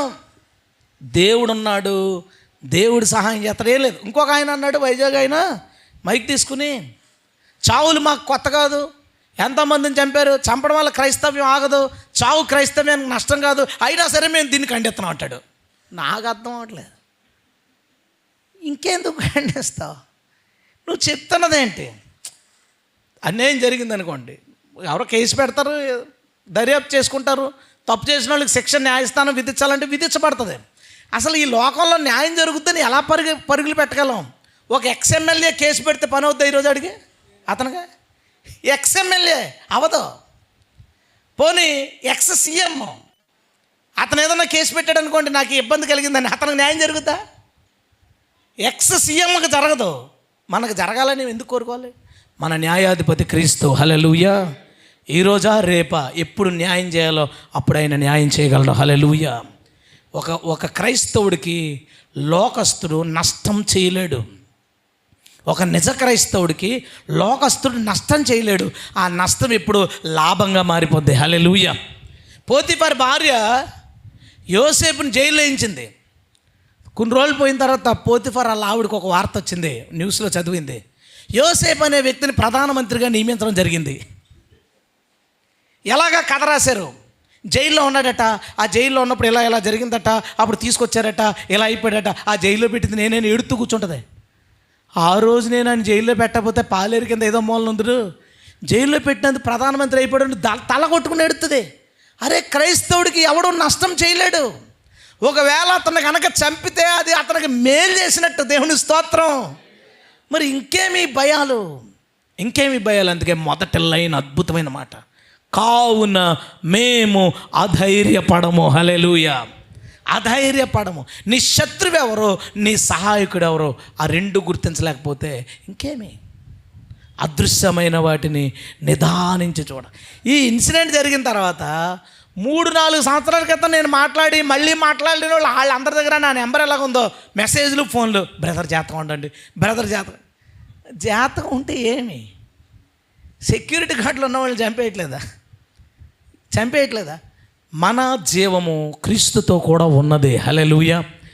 నేను ఇంకా అదేం లేదు బ్రదర్, ఏమవదు. ఇంకా ఒక అతను మెసేజ్ పెడుతుంటే నేను పెట్టాను, భయపడి ఏది ఆగదు, ఏది ఆపం, ఉంచితే సేవ, లేకపోతే చావు. దేవుని స్తోత్రం. ఇంకేమి దాని గురించి అధైర్యపడద్దు. ఇక్కడ రెఫరెన్స్ ఏం చెప్తుందో తెలుసా? విశ్వాసముతో మాట్లాడుచున్నాను, మేము అధైర్యపడము. హల్లెలూయా. మీరేమన్నా అధైర్యపడ్డారా? మీరేమన్నా అధైర్యపడితే విశ్వాసం కలిగిన వాళ్ళు అయితే ధైర్యం తెచ్చుకోండి. ఎంతమంది ఇది విన్నంటే మీరే గుర్తొచ్చారని ఒక సిస్టర్ పెట్టింది. నేనెందుకు గుర్తొచ్చాను? ఫిక్స్ అయిపోయారు. ఓ బ్రదర్ అయితే, బ్రదర్ ఒక్కరోజు టైం ఇవ్వండి, మీతో కలిసి ఒకరోజు గడిపి కొంచెం ఫుడ్ అది తినే సరదాగా గడిపి వెళ్తాను. నేను ఫిక్స్ అయిపోయాను. నువ్వైతే ఎందుకు మనం భయపడాలి? దేని గురించి మనం భయపడాలి? మనం మన ఇన్విజిబుల్ గాడ్ని చూడాలి. హల్లెలూయా. వాళ్ళకి మనకి మధ్యన నిలిచి ఉన్న మన దేవుణ్ణి మనం చూడగలగాలి. హల్లెలూయా. ఎలీషా చుట్టూ ఉన్న అగ్నిరథాలను పక్కన చూడలేకపోతున్నాడు. అయిపోయాం అన్నాడు. అదృశ్యమైన వాటిని నిదానించి చూడగలవాడే విశ్వాసి. హల్లెలూయా. చూసినప్పుడు ఏం భయం ఉండదు, ఇంకా ఏం భయం ఉండదు, అస్సలేం భయం ఉండదు. ఒకరు వెళ్తున్నారా అంటారు, ఒకరేంటి అది 8 సీటరు, నేను ఒకటి ఉంటే మిగతా 7 దేవదత్తులు అందులో కూర్చొని మిగతా వాళ్ళు పైన కూర్చుంటారు, మిగతా వాళ్ళు రన్నింగ్ చేస్తుంటారు కూడా. కారు చిన్నది ఎక్కడానికి సరిపోదు. మనకేమి దేవుడు అనుమతి ఇచ్చేదాకా నిన్ను కానీ నన్ను కానీ ఎవరు ఏం చేయలేరు. హల్లెలూయా. ఈ లోపు భయం ఉందే, అదే నిన్ను చంపేస్తుంది, అది నిన్ను పనికిమాలోడిగా చేస్తుంది, పనికిరానోడిగా చేస్తుంది. ఒక దెబ్బ, ఒక ఇన్సిడెంటో, ఇంకొకటేదో నిన్ను భయపెట్టి ఆపకూడదు నువ్వు విశ్వాసం అయితే. హల్లెలూయా. పోయింది, బయట విశ్వాసం లేదు, బయట విశ్వాసం లేనే లేదు. వారెవరికి విశ్వాసం లేదు, భయం పట్టుకుంది వాళ్ళకి. రేపు మన మీదకి వస్తే ఎలాగ జనం ఐక్యమైతే మనల్ని కాపాడుకోవచ్చని భయం పట్టుకుంది. లేదా కొంతమంది నిజంగానే నిజాయితీగా యూనిటీని తెద్దాం అనుకున్నారు, ఆ యూనిటీ పనికిమాలిన యూనిటీ, వేస్ట్. అది క్రైస్తవుడు క్రీస్తును ప్రకటించడానికి యూనిటీ కావాలి, కానీ తనను కాపాడుకోవడానికి యూనిటీ వద్దు. దేవుని స్తోత్రం. యేసయ్య ఏమన్నాడు తెలుసా? తన ప్రాణమును కాపాడుకోవాలనుకున్నవాడు దాన్ని పోగొట్టుకొనును. ఎవడు నా కొరకు తన ప్రాణము పెట్టినో దాన్ని తిరిగి సంపాదించుకుంటాడు. హల్లెలూయా. వీళ్ళు ప్రాణాలు కాపాడుకోవడానికి ప్రయత్నిస్తున్నారు, పోగొట్టుకుంటారు, అందరూ పోగొట్టుకుంటారు. ఈ యూనిటీ ఇది కాదు. యూనిటీ అంటే అందరూ ఒకడంటే ఒకడు పడదు, ఎవడికి పడదు, పైకి మాత్రం యూనిటీగా యాక్షన్. ఎందుకు ఈ నటన? నిజమైన ప్రేమ మనం కలిగి ఉంటే చాలు, ఇంకేం అవసరం లేదు. నిజానికి ఆ ఫ్యామిలీ ఆవిడ, నేను క్షమిస్తున్నాను, మనందరం క్షమించాలి, మనం ప్రేమించడానికి ఇక్కడ ఉన్నాం అని ఆమె చెప్తుంటే, కందకలేని దొరద కత్తిపేటకి ఎందుకని, వీళ్ళకేం దొరద నాకు అర్థమవుదు. ఏమి నీకు ఇబ్బంది? రేపు ఎవడో నన్ను వేసాడు, ఇంత మ్యాటర్ అవ్వాలి, నేను కోరుకోవట్లే అసలు. నేనేం కోరుకుంటున్నానో తెలుసా? పీఠాన్ని ఇలా చచ్చిపోవాలరా మనం అని మీరు అనుకోవాలని నేను కోరుకుంటున్నాను. దేవుని స్తోత్రం. అరే పోతే అలా పోవాలరా, ఇది ఎలాగైనా పోతున్నారు కదండి. మొన్న న్యూస్ ఎంత విచిత్రమో తెలుసా? జబర్దస్త్ చూస్తున్నాడంట, ఏదో పెద్ద జోక్ వచ్చిందంట, నవ్వి హార్ట్ టాక్ చచ్చిపోయాడంట. దానికంట పాంప్లెట్ ఎత్తంటే చచ్చిపోవడం ఎంత భాగ్యం అండి. ప్రసంగం చేస్తుంటే ఎవడన్నా చంపితే ఎంత భాగ్యం అండి. ఎంత బాగా చెప్పుకుంటారండి మన కోసం. దేవుని స్తోత్రం. మహిమది, దేవునికి మహిమది. నేను చెప్పడానికి అర్హుడిని, ఈ విషయాన్ని నేను చెప్పడానికి అర్హుడిని. ఎందుకంటే నేను తీవ్రమైన థ్రెట్లో ఉన్నవాడిని కాబట్టి నేను చెప్పడానికి అర్హుడిని. నాకు ఆ ధైర్యం ఉంది. ఏమి జనాలందరూ ఇలా అయిపోయారు? విశ్వాసం గలవాడు అదృశ్యమైన వాటిని నిదానించి చూడగలుగుతాడు. హల్లెలూయా. ఈరోజు పొద్దున్న చర్చిలో ఒక సాక్ష్యం చెప్పారు. ఏంటంటే, ఒక ఆయన అప్పుడే ప్రభు నమ్ముకున్నాడు, కానీ డ్రింకింగ్ అలవాటు ఉందంట అతనికి. ఏదో అప్పుడప్పుడు వెళ్తాడంట చర్చికి. రిలేటివ్స్ కడుపులో పెయిన్ ఏదో వస్తుంది, అతనికి తగ్గట్లేదు, కొంచెం అప్పు ఉందంట. సాయంత్రం వాష్రూమ్ కానీ లేచాడట, ఇంటి చుట్టూరు అల్లా తిరిగాడట, మేడెక్కాడట. మేడకి చెట్టు కొమ్మ కనబడితే కిందకి వెళ్ళి తాడు తెచ్చుకుని కట్టేసుకుని ఉరేసుకుని చచ్చిపోయాడంట. అది తెలియక వీళ్ళు ఊరంతా ఎత్తుక్కుని మధ్యాహ్నానికి చూశారు, ఎవరో చెప్పారంట చెట్టుకి ఎవరో వెళ్ళాడుతున్నారు, చూసరికి చచ్చిపోయాడు. ఆమె సాక్ష్యం చెప్పేముందంటే, ఒక ఆత్మ అనవసరంగా నశించిపోయిందని చాలా బాధగా ఉంది అంతే. ఎక్కడే నువ్వేంటో అర్థమవుతుంది. నీవు అదృశ్యమైన దాన్ని నిదానించి చూచువాడు అయితే ఏమంటావంటే, అరే ఒక ఆత్మ అనవసరంగా నశించిపోయిందే అంటావు.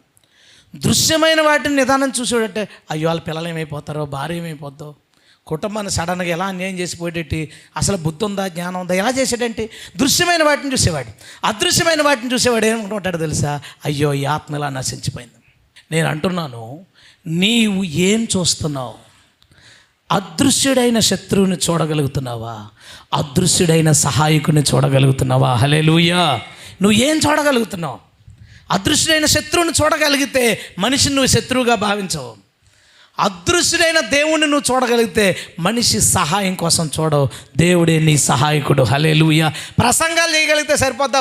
వదరగొడేస్తారు ఒక్కొక్కటి. ఇలా ప్రసంగాలు వదరగొడేస్తావే, దేవుడు సహాయకుడని, నీకు తోడుగా ఉన్నాడని, నీకు బలాన్ని చేకూరుతాడు, ఎన్ని వదరగొట్టేవాడు. అలాంటి బిరికి మాటలు ఎలా మాట్లాడావు? పిరిగితనాన్ని నేర్పిస్తున్నారు క్రైస్తవ్యానికి. ఏమని చెప్పాలి? ఈరోజు ఇలా జరిగింది, రేపు నీ దగ్గరకు వచ్చినా సరే నువ్వు కూడా చావుకు నిలబడడానికి రెడీగా ఉండని చెప్పగలగాలి. హల్లెలూయా. అది లేదు, అదేనే లేదు.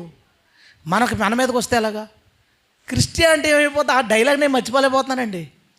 ఇలాగే వదిలేస్తే క్రిస్టియానిటీ ఏమైపోతుంది అంటున్నాడు. ఏ క్రిస్టియానిటీ ఏమవుతుంది? దేవుడిది రక్తం పోసే కొద్దీ నీళ్లు పోస్తే మొక్క ఎదిగినట్టు ఎదిగిపోద్ది సంఘం. హల్లెలూయా. నార్త్ కొరియా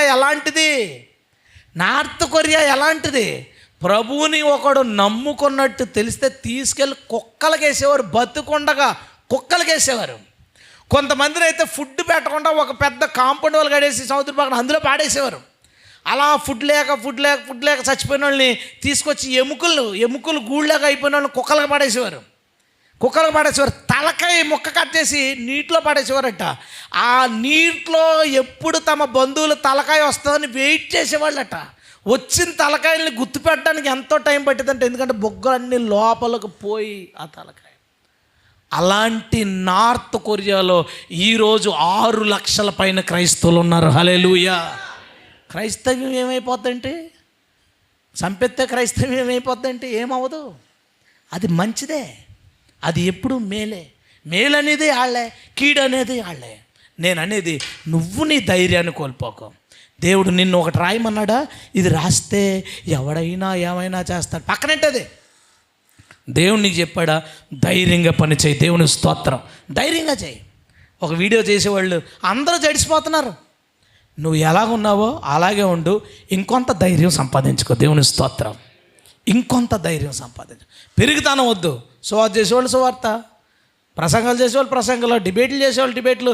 ఎవరు ఏం చేయగలిగే వాళ్ళు చేస్తున్న వాళ్ళు దాన్ని కొనసాగించండి. మరింత ఉధృతంగానే కొనసాగించండి. గాయపరచొద్దు, ఇబ్బంది పడద్దు. దేవుని పనిని మాత్రం ధైర్యంగానే మనం కొనసాగిద్దాం. ఈ ఇన్సిడెంట్ ఒక అడుగు క్రైస్తవ్యాన్ని వెనక్కి తీసుకెళ్ళకూడదు, ఒక 4 అడుగులు దూకించును గాక. భయపడద్దు, భయాన్ని అస్సలు రానివద్దు. నేను 3 విషయాలు చెప్పాను. మొట్టమొదటిది, బాహ్య పురుషుడు, అంతరంగ పురుషుడు. దేన్ని చూస్తున్నావు? రెండోది, నీ శత్రువు మనిషా, ఆడ వెనకాల ఉన్నవాడినా. నీ సహాయం మనిషా, నీకు కనబడకుండా నీ మధ్యన ఉన్న దేవుణ్ణా. ఓ చిన్న ప్రశ్న అడుగుతాను మిమ్మల్ని. ఎక్కడ 2-3 ఉంటే అక్కడ ప్రభు ఉన్నాడు. అవునా? ఉన్నాడు. మనం చాలామంది ఉన్నాం. ఇక్కడ చర్చిలో మనతో పాటు ప్రభు ఇక్కడే కూర్చుని ఉన్నాడు అని ఇప్పుడు వరకు నమ్మిన వాళ్ళు ఎంతమంది ఉంటారు ఇక్కడ? ఇప్పుడు ఈ మాట అన్న తర్వాత నిజమే కదా, ప్రభు మన మధ్యన ఉన్నాడు. అవును. ఎప్పటిదాకా అసలు ఆలోచించావు? నువ్వు అది నమ్మగలిగితే, అంత నమ్మగలిగితే దేనికి భయపడవు? యేసుప్రభు నీ పక్కన ఉన్నాడు. ఎవడేం చేస్తాడు? అంత సీన్ ఉందా ఎవరికైనా భూమి మీద? అంత సీన్ ఉందా? లేదే. మన పక్కన ఉన్నాడు, మన మధ్యన ఉన్నాడు. మనల్ని ఎవరన్నా తిడితే చూసేస్తున్నాడు, కొడితే చూస్తున్నాడు. కొట్టినోడితో ఏమన్నాడు తెలుసా ప్రభు? సౌలా సౌలా నన్నేలా హింసించుచున్నావు. ఎంత పెద్ద మాట అండి, ఎంత గొప్ప మాట అండి. సౌలా నన్నెందుకు కొట్టావు? ప్రభు వచ్చి, సౌలా మా వాళ్ళని ఎందుకు కొట్టావు అని అడగట్లా. అదే గొప్ప. అసలు ప్రభు గొడవ మధ్యలోకి వచ్చి మా వాడిని ఎందుకు కొట్టారా అని అడిగితేనే గొప్ప. అలా అది కాదు, ఇంకా చాలా దూరం వెళ్ళిపోయి నన్నెందుకు కొట్టావు అని అడిగాడు. నువ్వెవడు ప్రభా? నీవు హింసిస్తున్న యేసును నేను. హల్లెలూయా. నిన్నెప్పుడు హింసించాను? మా వాళ్ళని హింసిస్తే నన్ను హింసించావు. వాళ్ళు ఎవరో తెలుసా? నా బాడీ పార్ట్స్. హల్లెలూయా. సంఘం ఎవరో తెలుసా? యేసుక్రీస్తు యొక్క అవయవాలు. ఆ అవయవాలను గాయపరిస్తే న్యాయం నా దేవుడు చూసుకుంటాడు. హల్లెలూయా. We want justice from God. మనకు న్యాయం కావాలి దేవుని వద్ద నుంచి. అక్కడి నుంచే న్యాయం మన దగ్గరికి వస్తుంది. నీ సహాయం కోసం దేని మీద ఆధారపడుతున్నావు చూడు, నీ పక్కన యేసు ప్రభు ఉన్నాడు. దాన్ని నువ్వు గుర్తించినంతకాలం ఎలాగ నీకు ధైర్యం వస్తుంది? దాన్ని నువ్వు గమనించినంతకాలం ఎలా ధైర్యం వస్తుంది? నిజంగా దాన్ని గుర్తించావు అనుకో, కాళ్ళు నొప్పులు వస్తున్నాయి, చాపుకోవాలనిపిస్తుంది. ప్రభు పక్కన ఉన్నా నేనైతే చాపుకుంటాను. ఏమండ నేను ఇబ్బంది పడడం కోరుకుంటానేంటి? కాసేపు ఇక్కడ కూర్చున్నావు, నడువు నొప్పిపోతుంది, జారబడాలని గోడకి వెళ్ళిపోదాం అనుకున్నావు బల్లి కింద. ప్రభు ఏమంట? నీ కూడా వచ్చేస్తాడు, పక్కన కూర్చుంటాడు, అయినా జారబడి. కానీ ఇక్కడ వాక్యం వెనక చూస్తా ఫోన్ చూసుకుని ఆ పక్క చూసుకుని ఈ పక్క చూసుకుని అది ఫీల్ అవుతాడు. నువ్వు నిజం చెప్పు, నీ పక్కన యేసుప్రభు కూర్చుంటే అలాగే అంటావు వాక్యం? నీ పక్కన యేసుప్రభు కూర్చున్నట్టు నిజంగా అలా అంటావు వాక్యం? ఒకసారి తలుచుకుంటే గుండె జల్లుమంటాం. ప్రభు ఎలా కూర్చున్నాడు, ప్రసంగం ఎలా చెప్తున్నానో చూస్తున్నాడు అనుకో, నువ్వు పక్కనుంటే గడగడలు ఆడతా. అస్సలు ఈలోపు బయటికి వెళ్ళాలి, పర్లేదు ఆపుకుందాం, బోల్సార్లు ఆపుకోలేదా అనిపిస్తుంది. వాష్రూమ్కి ఇలా ఆపుకుందాం కాసేపు, ప్రభు ఉన్నాడు కదా పక్కన. ఆ భయం, ఆ జాగ్రత్త. నేను అనేది ఏంటంటే, నీ పక్కన యేసు ఉన్నాడన్న సంగతిని నువ్వు చూడగలిగితేనే అది నిజమైన విశ్వాసం. వీళ్ళందరూ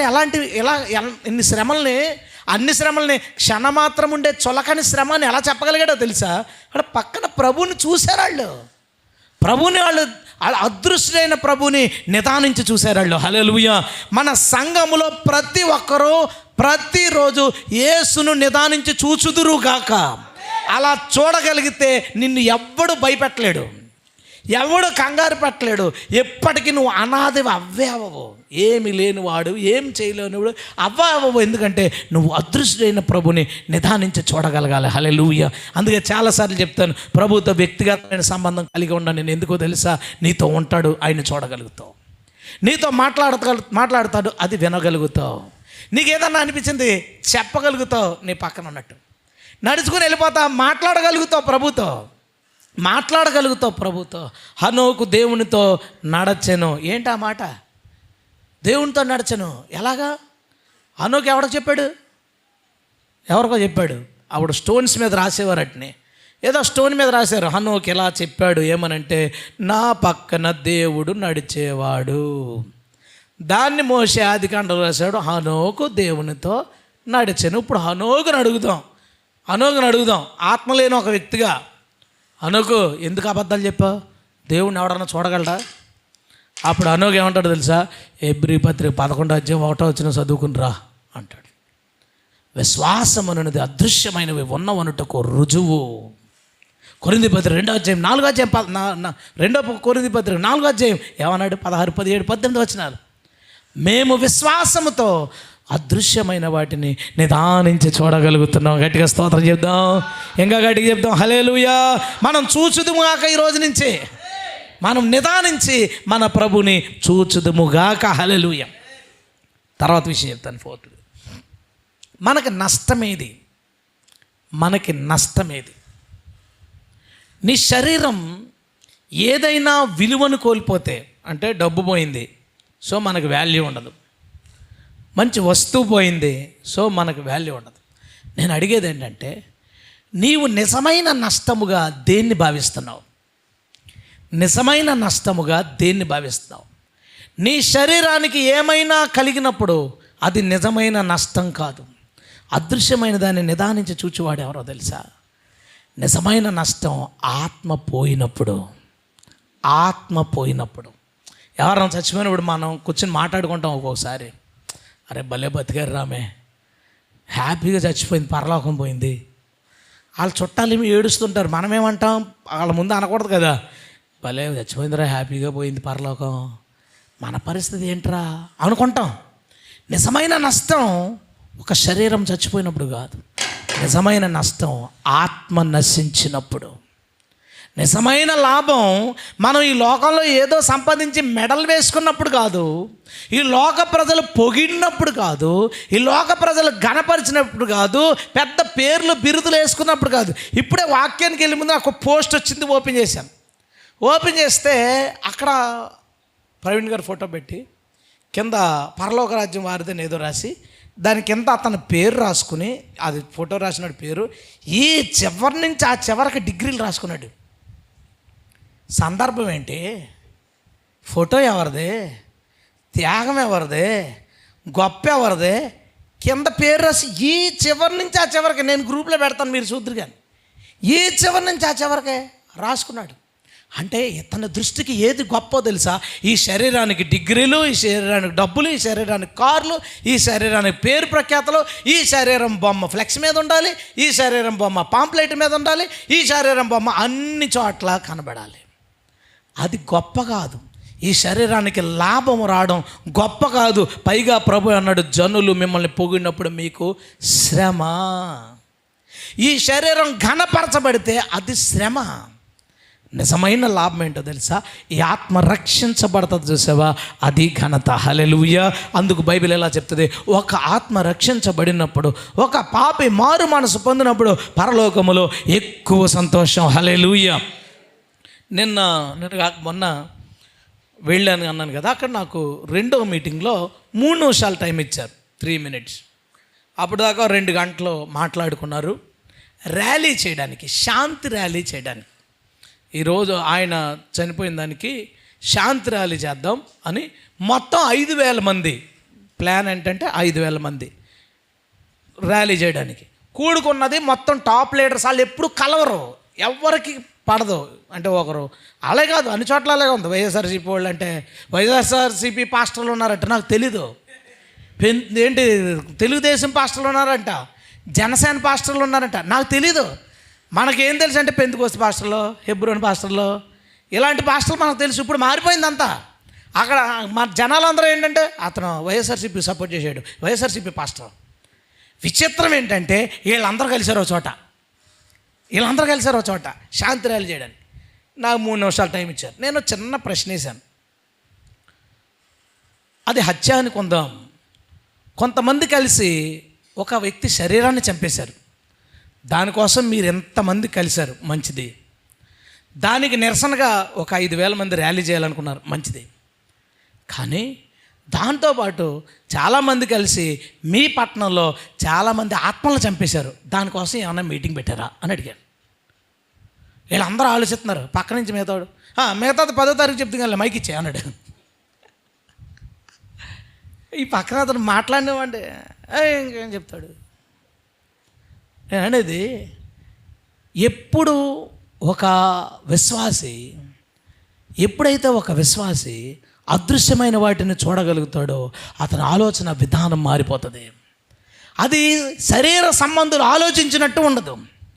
శరీరాలని దృశ్యమైన వాటిని చూసే వ్యక్తులు ఆలోచించినట్టు ఉండదు. వాళ్ళ దృష్టికి నేను పిచ్చోళ్ళ కనబడచ్చు అక్కడ, కానీ నేను అదృశ్యమైన వాటిని చూస్తున్నాను. హల్లెలూయా.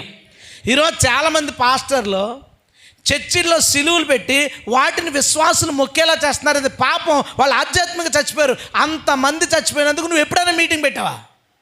ఎప్పుడైనా ర్యాలీ చేసావా? మా ప్రాంతంలో యేసుప్రభు బొమ్మలకి మొక్కిస్తున్నారు క్రైస్తవుల్ని, వాళ్ళందరూ చచ్చిపోయారు. వాళ్ళు చచ్చిపోయిన దానికి సంతాపంగా మేము శాంతి ర్యాలీ చేస్తున్నామని ఎవడైనా ఒక ర్యాలీ చేశాడా? చేయలేదు.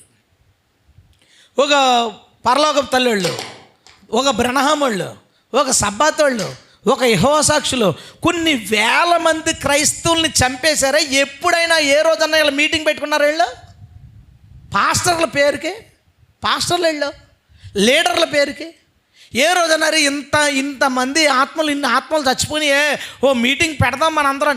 ఒక శరీరం చచ్చిపోతే నీకు విలువ, ఒక శరీరం చచ్చిపోతే నీకు విలువ. ఎందుకు శరీరం చచ్చిపోయిన దానికి విలువ ఇచ్చావంటే దృశ్యమైన వాటిని చూచువాడవు నువ్వు. మరి శరీరం చచ్చిపోయిన దానికి అంత సీన్ చేస్తే ఆత్మలు చచ్చిపోయినాయి దానికేంటి?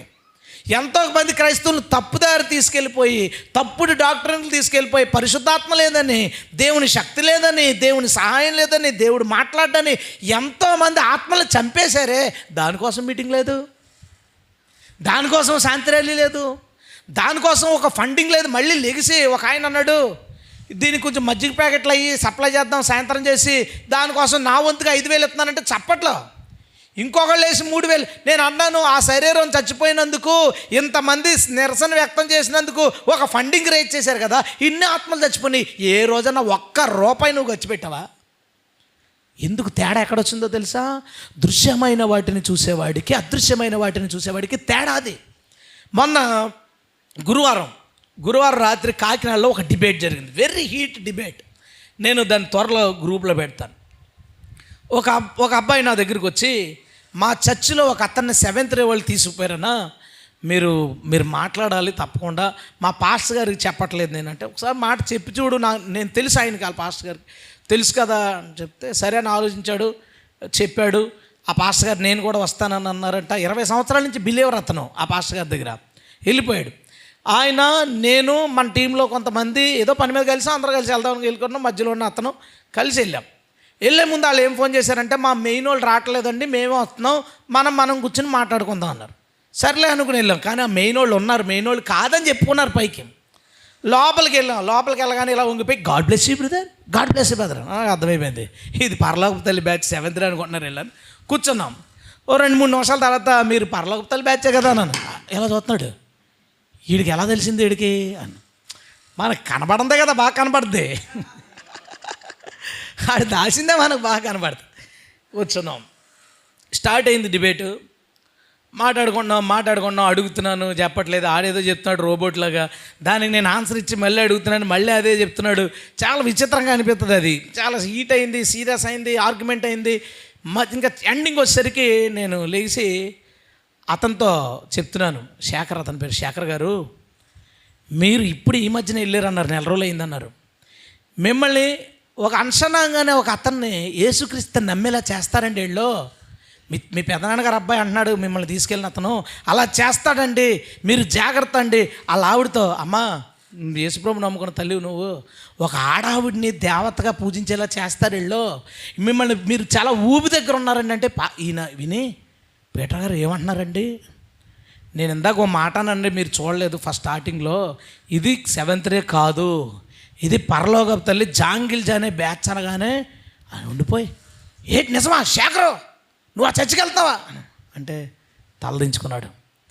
ఈయన కళ్ళల్లో నీళ్లు పెట్టుకుని, 20 సంవత్సరాలు నువ్వు నాతో కూడా ఉండి ఒక మనిషిని క్రీస్తు అనే స్థితికి, ఒక ఆడామిని దేవుని భార్య అనే సంఘానికి నువ్వు వెళ్తున్నావా, ఇలా అయిపోయేటని బాధపడి తలలా కొట్టుకుని, తప్పు నాదే, నేను చెప్పలేదు మీకు ముందు, ఇలాంటివన్నీ చెప్పుంటే నువ్వు ఇలా అవ్వపోదు, ఇలాంటి దానికి వెళ్ళిపోతావు, నేను మీ ఇంట్లోంచి కదలను, నేను నీతో అప్పటికే రాత్రి 8:30-9 అయిపోయింది, 5 గంటలకు వెళ్ళిన వాళ్ళం, నేను కథలను, వీళ్ళ పోయే వరకు నేను కథలు, వీళ్ళు పోయిన తర్వాత కూడా నేను మాట్లాడతానని అక్కడే ఉండిపోయి బాధపడుతుంటే అది చూసి అనిపించింది, ఇది శాంతి ర్యాలీ, ఇది ఒకడు చచ్చిపోయినందుకు ఒకడు అవ్వాల్సిన రియాక్షన్.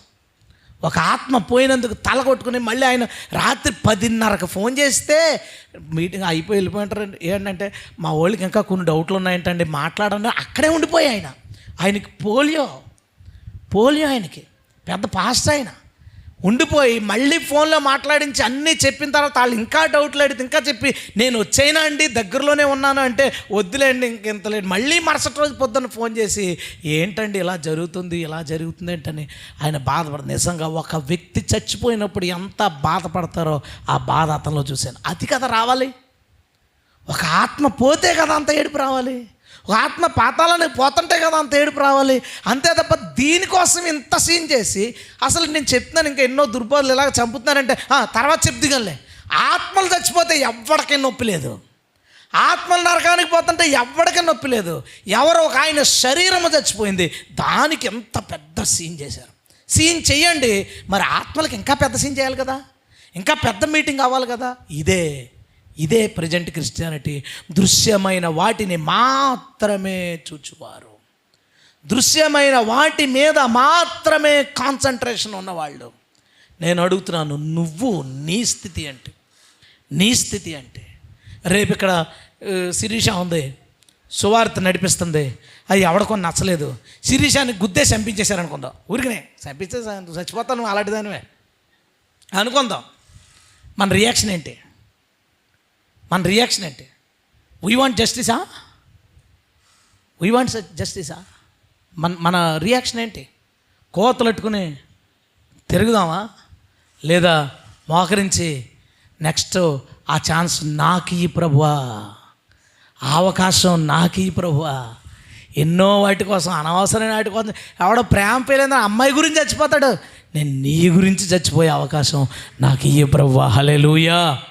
పేతురుతో ఎంత అద్భుతమైన మాట, ఫేవరెట్ వర్డ్స్లో బైబిల్లో అదొకటే.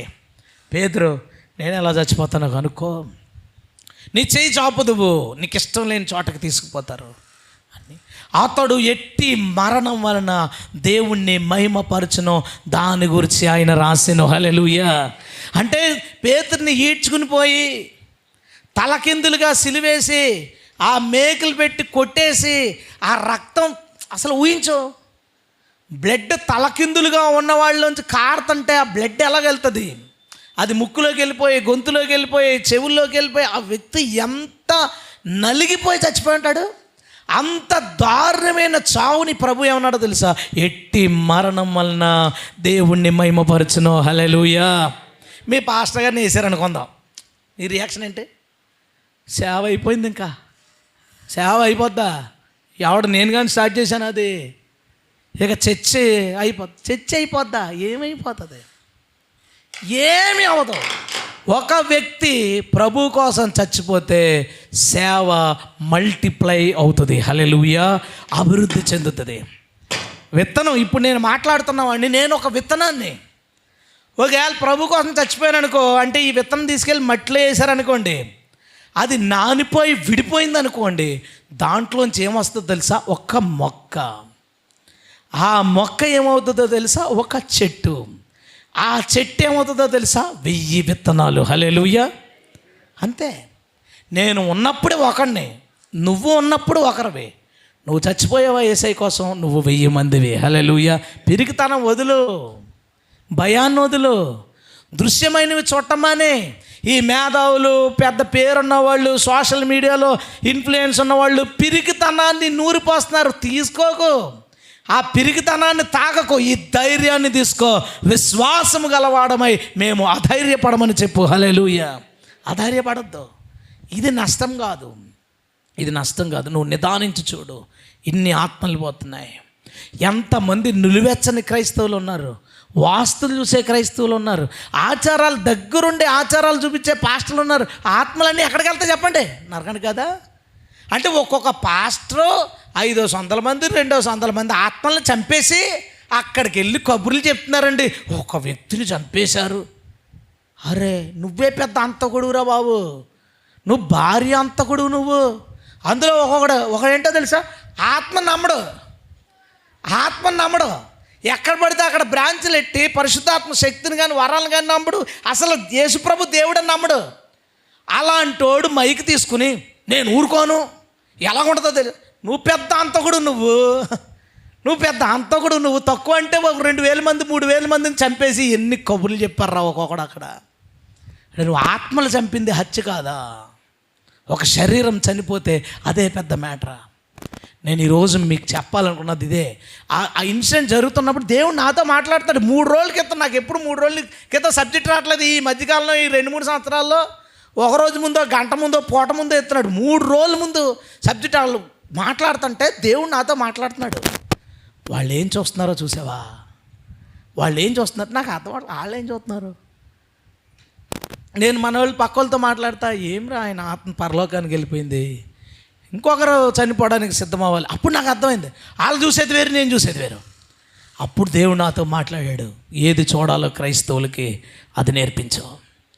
సంగమా, దృశ్యమైనవి కాదు, దృశ్యమైన నీ శరీరాన్ని కాదు, దృశ్యమైన నీ కనబడే శరీర సంబంధమైన శత్రువు కాదు, దృశ్యంగా నీకు సహాయం చేస్తారనుకునే మనుషులు కాదు, దృశ్యంగా పోతున్న శరీర సంబంధమైన ప్రాణం కాదు. నువ్వు చూడాల్సింది అదృశ్యమైన ఆత్మను. నువ్వు చూడాల్సింది అదృశ్య శత్రువైన సాతానుని నిదానించి. నువ్వు చూడాల్సింది నీకు సహాయం చేసే దేవుడు. నువ్వు చూడాల్సింది నిజమైన నష్టం ఆత్మలు పోయినప్పుడే. ఇంకా చేద్దాం ఏదైనా మనం. నేను అనుకున్నాను ఇంకా ఏదో చెయ్యాలి, ఇంకా చచ్చిపోతున్న ఆత్మల్ని బ్రతికించడానికి ఇంకా ఏదో చెయ్యాలి. నేను అనుకున్నాను, ప్రభువా నాకు ఇంకా ఆస్తి ఇవ్వలేకపోయావా? నేను వ్యాపారం చేస్తున్నప్పుడు ఇచ్చాడు, ఆస్తితో గట్టిగా అమ్మితే ఒక 48 లక్షలు ఎంత వచ్చింది, ఖర్చు పెట్టేశాను. ఇంకా ఆస్తి ఇస్తే అది కూడా ఖర్చు పెట్టద్దు, నువ్వు చచ్చిపోయే ఆత్మలు బ్రతికించడానికి. హల్లెలూయా. ఈరోజు వీళ్ళు ఎన్ని ర్యాలీలు చేసినా చచ్చిపోయిన శరీరం రాదు, కానీ కష్టపడితే చచ్చిపోయిన ఆత్మలు మళ్ళీ బతికించగలం. హల్లెలూయా. మళ్ళీ దాన్ని తిరిగి సంపాదించుకోగలం. నేను అనుకున్నాను ఇంకా అమ్మేయడానికి ఏమైనా ఉంటే బాగుండేది, నీవు అదృశ్యమైన వాటిని చూడగలిగితే నీవు కూడా దేవుడి కోసం ఇవ్వగలవు, దేవుడి కోసం పని చేయగలవు, దేవుని కోసం త్యాగం చేయగలవు. పిరికితనం నీ మీదకు రాదు. హల్లెలూయా. నా సంఘములో, మన సంఘంలో పిరికోళ్ళు ఉండకూడదు. పిరికి వారు దేవుని రాజ్యానికి రాలేరు. ఐక్యత అనే మాట వెనకాల దాగి ఉంది పిరికితనం. పిరికోడు రాలేడు పరలోకం. పిరికోడు రావాలి. అందరూ కలిసే ఉందాం. ఎందుకు? ప్రభువుని ప్రకటించడానికి. ఎందుకు?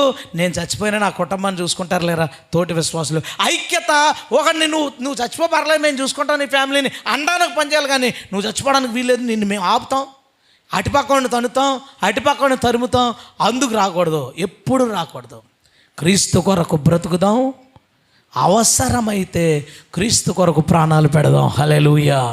క్రీస్తు కొరకు మన దగ్గరలో ఎవరైనా ప్రాణాలు పెడితే భయపడద్దు. ఆ ఛాన్స్ మనం మిస్ అయ్యామని ఫీల్ అవుతాం. ఆ ఛాన్స్ నేను మిస్ అయ్యాను, ఆ అవకాశం నేను మిస్ అయ్యాను, యేసయ్యా ఆ ఛాన్స్ నాకు ఇవ్వు అని అడుగుదుముగాక. హల్లెలూయా. ప్రభువు కొరకు బ్రతికేవాళ్ళు, ప్రభువుని అడ్డం పెట్టుకుని బతికేవాళ్ళు ఉన్నారు, కానీ ప్రభు కొరకు చనిపోవడానికి రెడీ అయ్యేవాళ్ళు ఎప్పుడు తయారవుతారో తెలుసా? విశ్వాసం వలన అదృశ్యమైన వాటిని చూసినప్పుడు. ఈ శరీరం, ఈ ఆస్తిపాస్తులు, ఈ పేరు ప్రఖ్యాతలు ఇవన్నీ మ్యాటర్ కాదు వాళ్ళకి మ్యాటర్ ఒకే ఒక్కటే, ఆత్మ.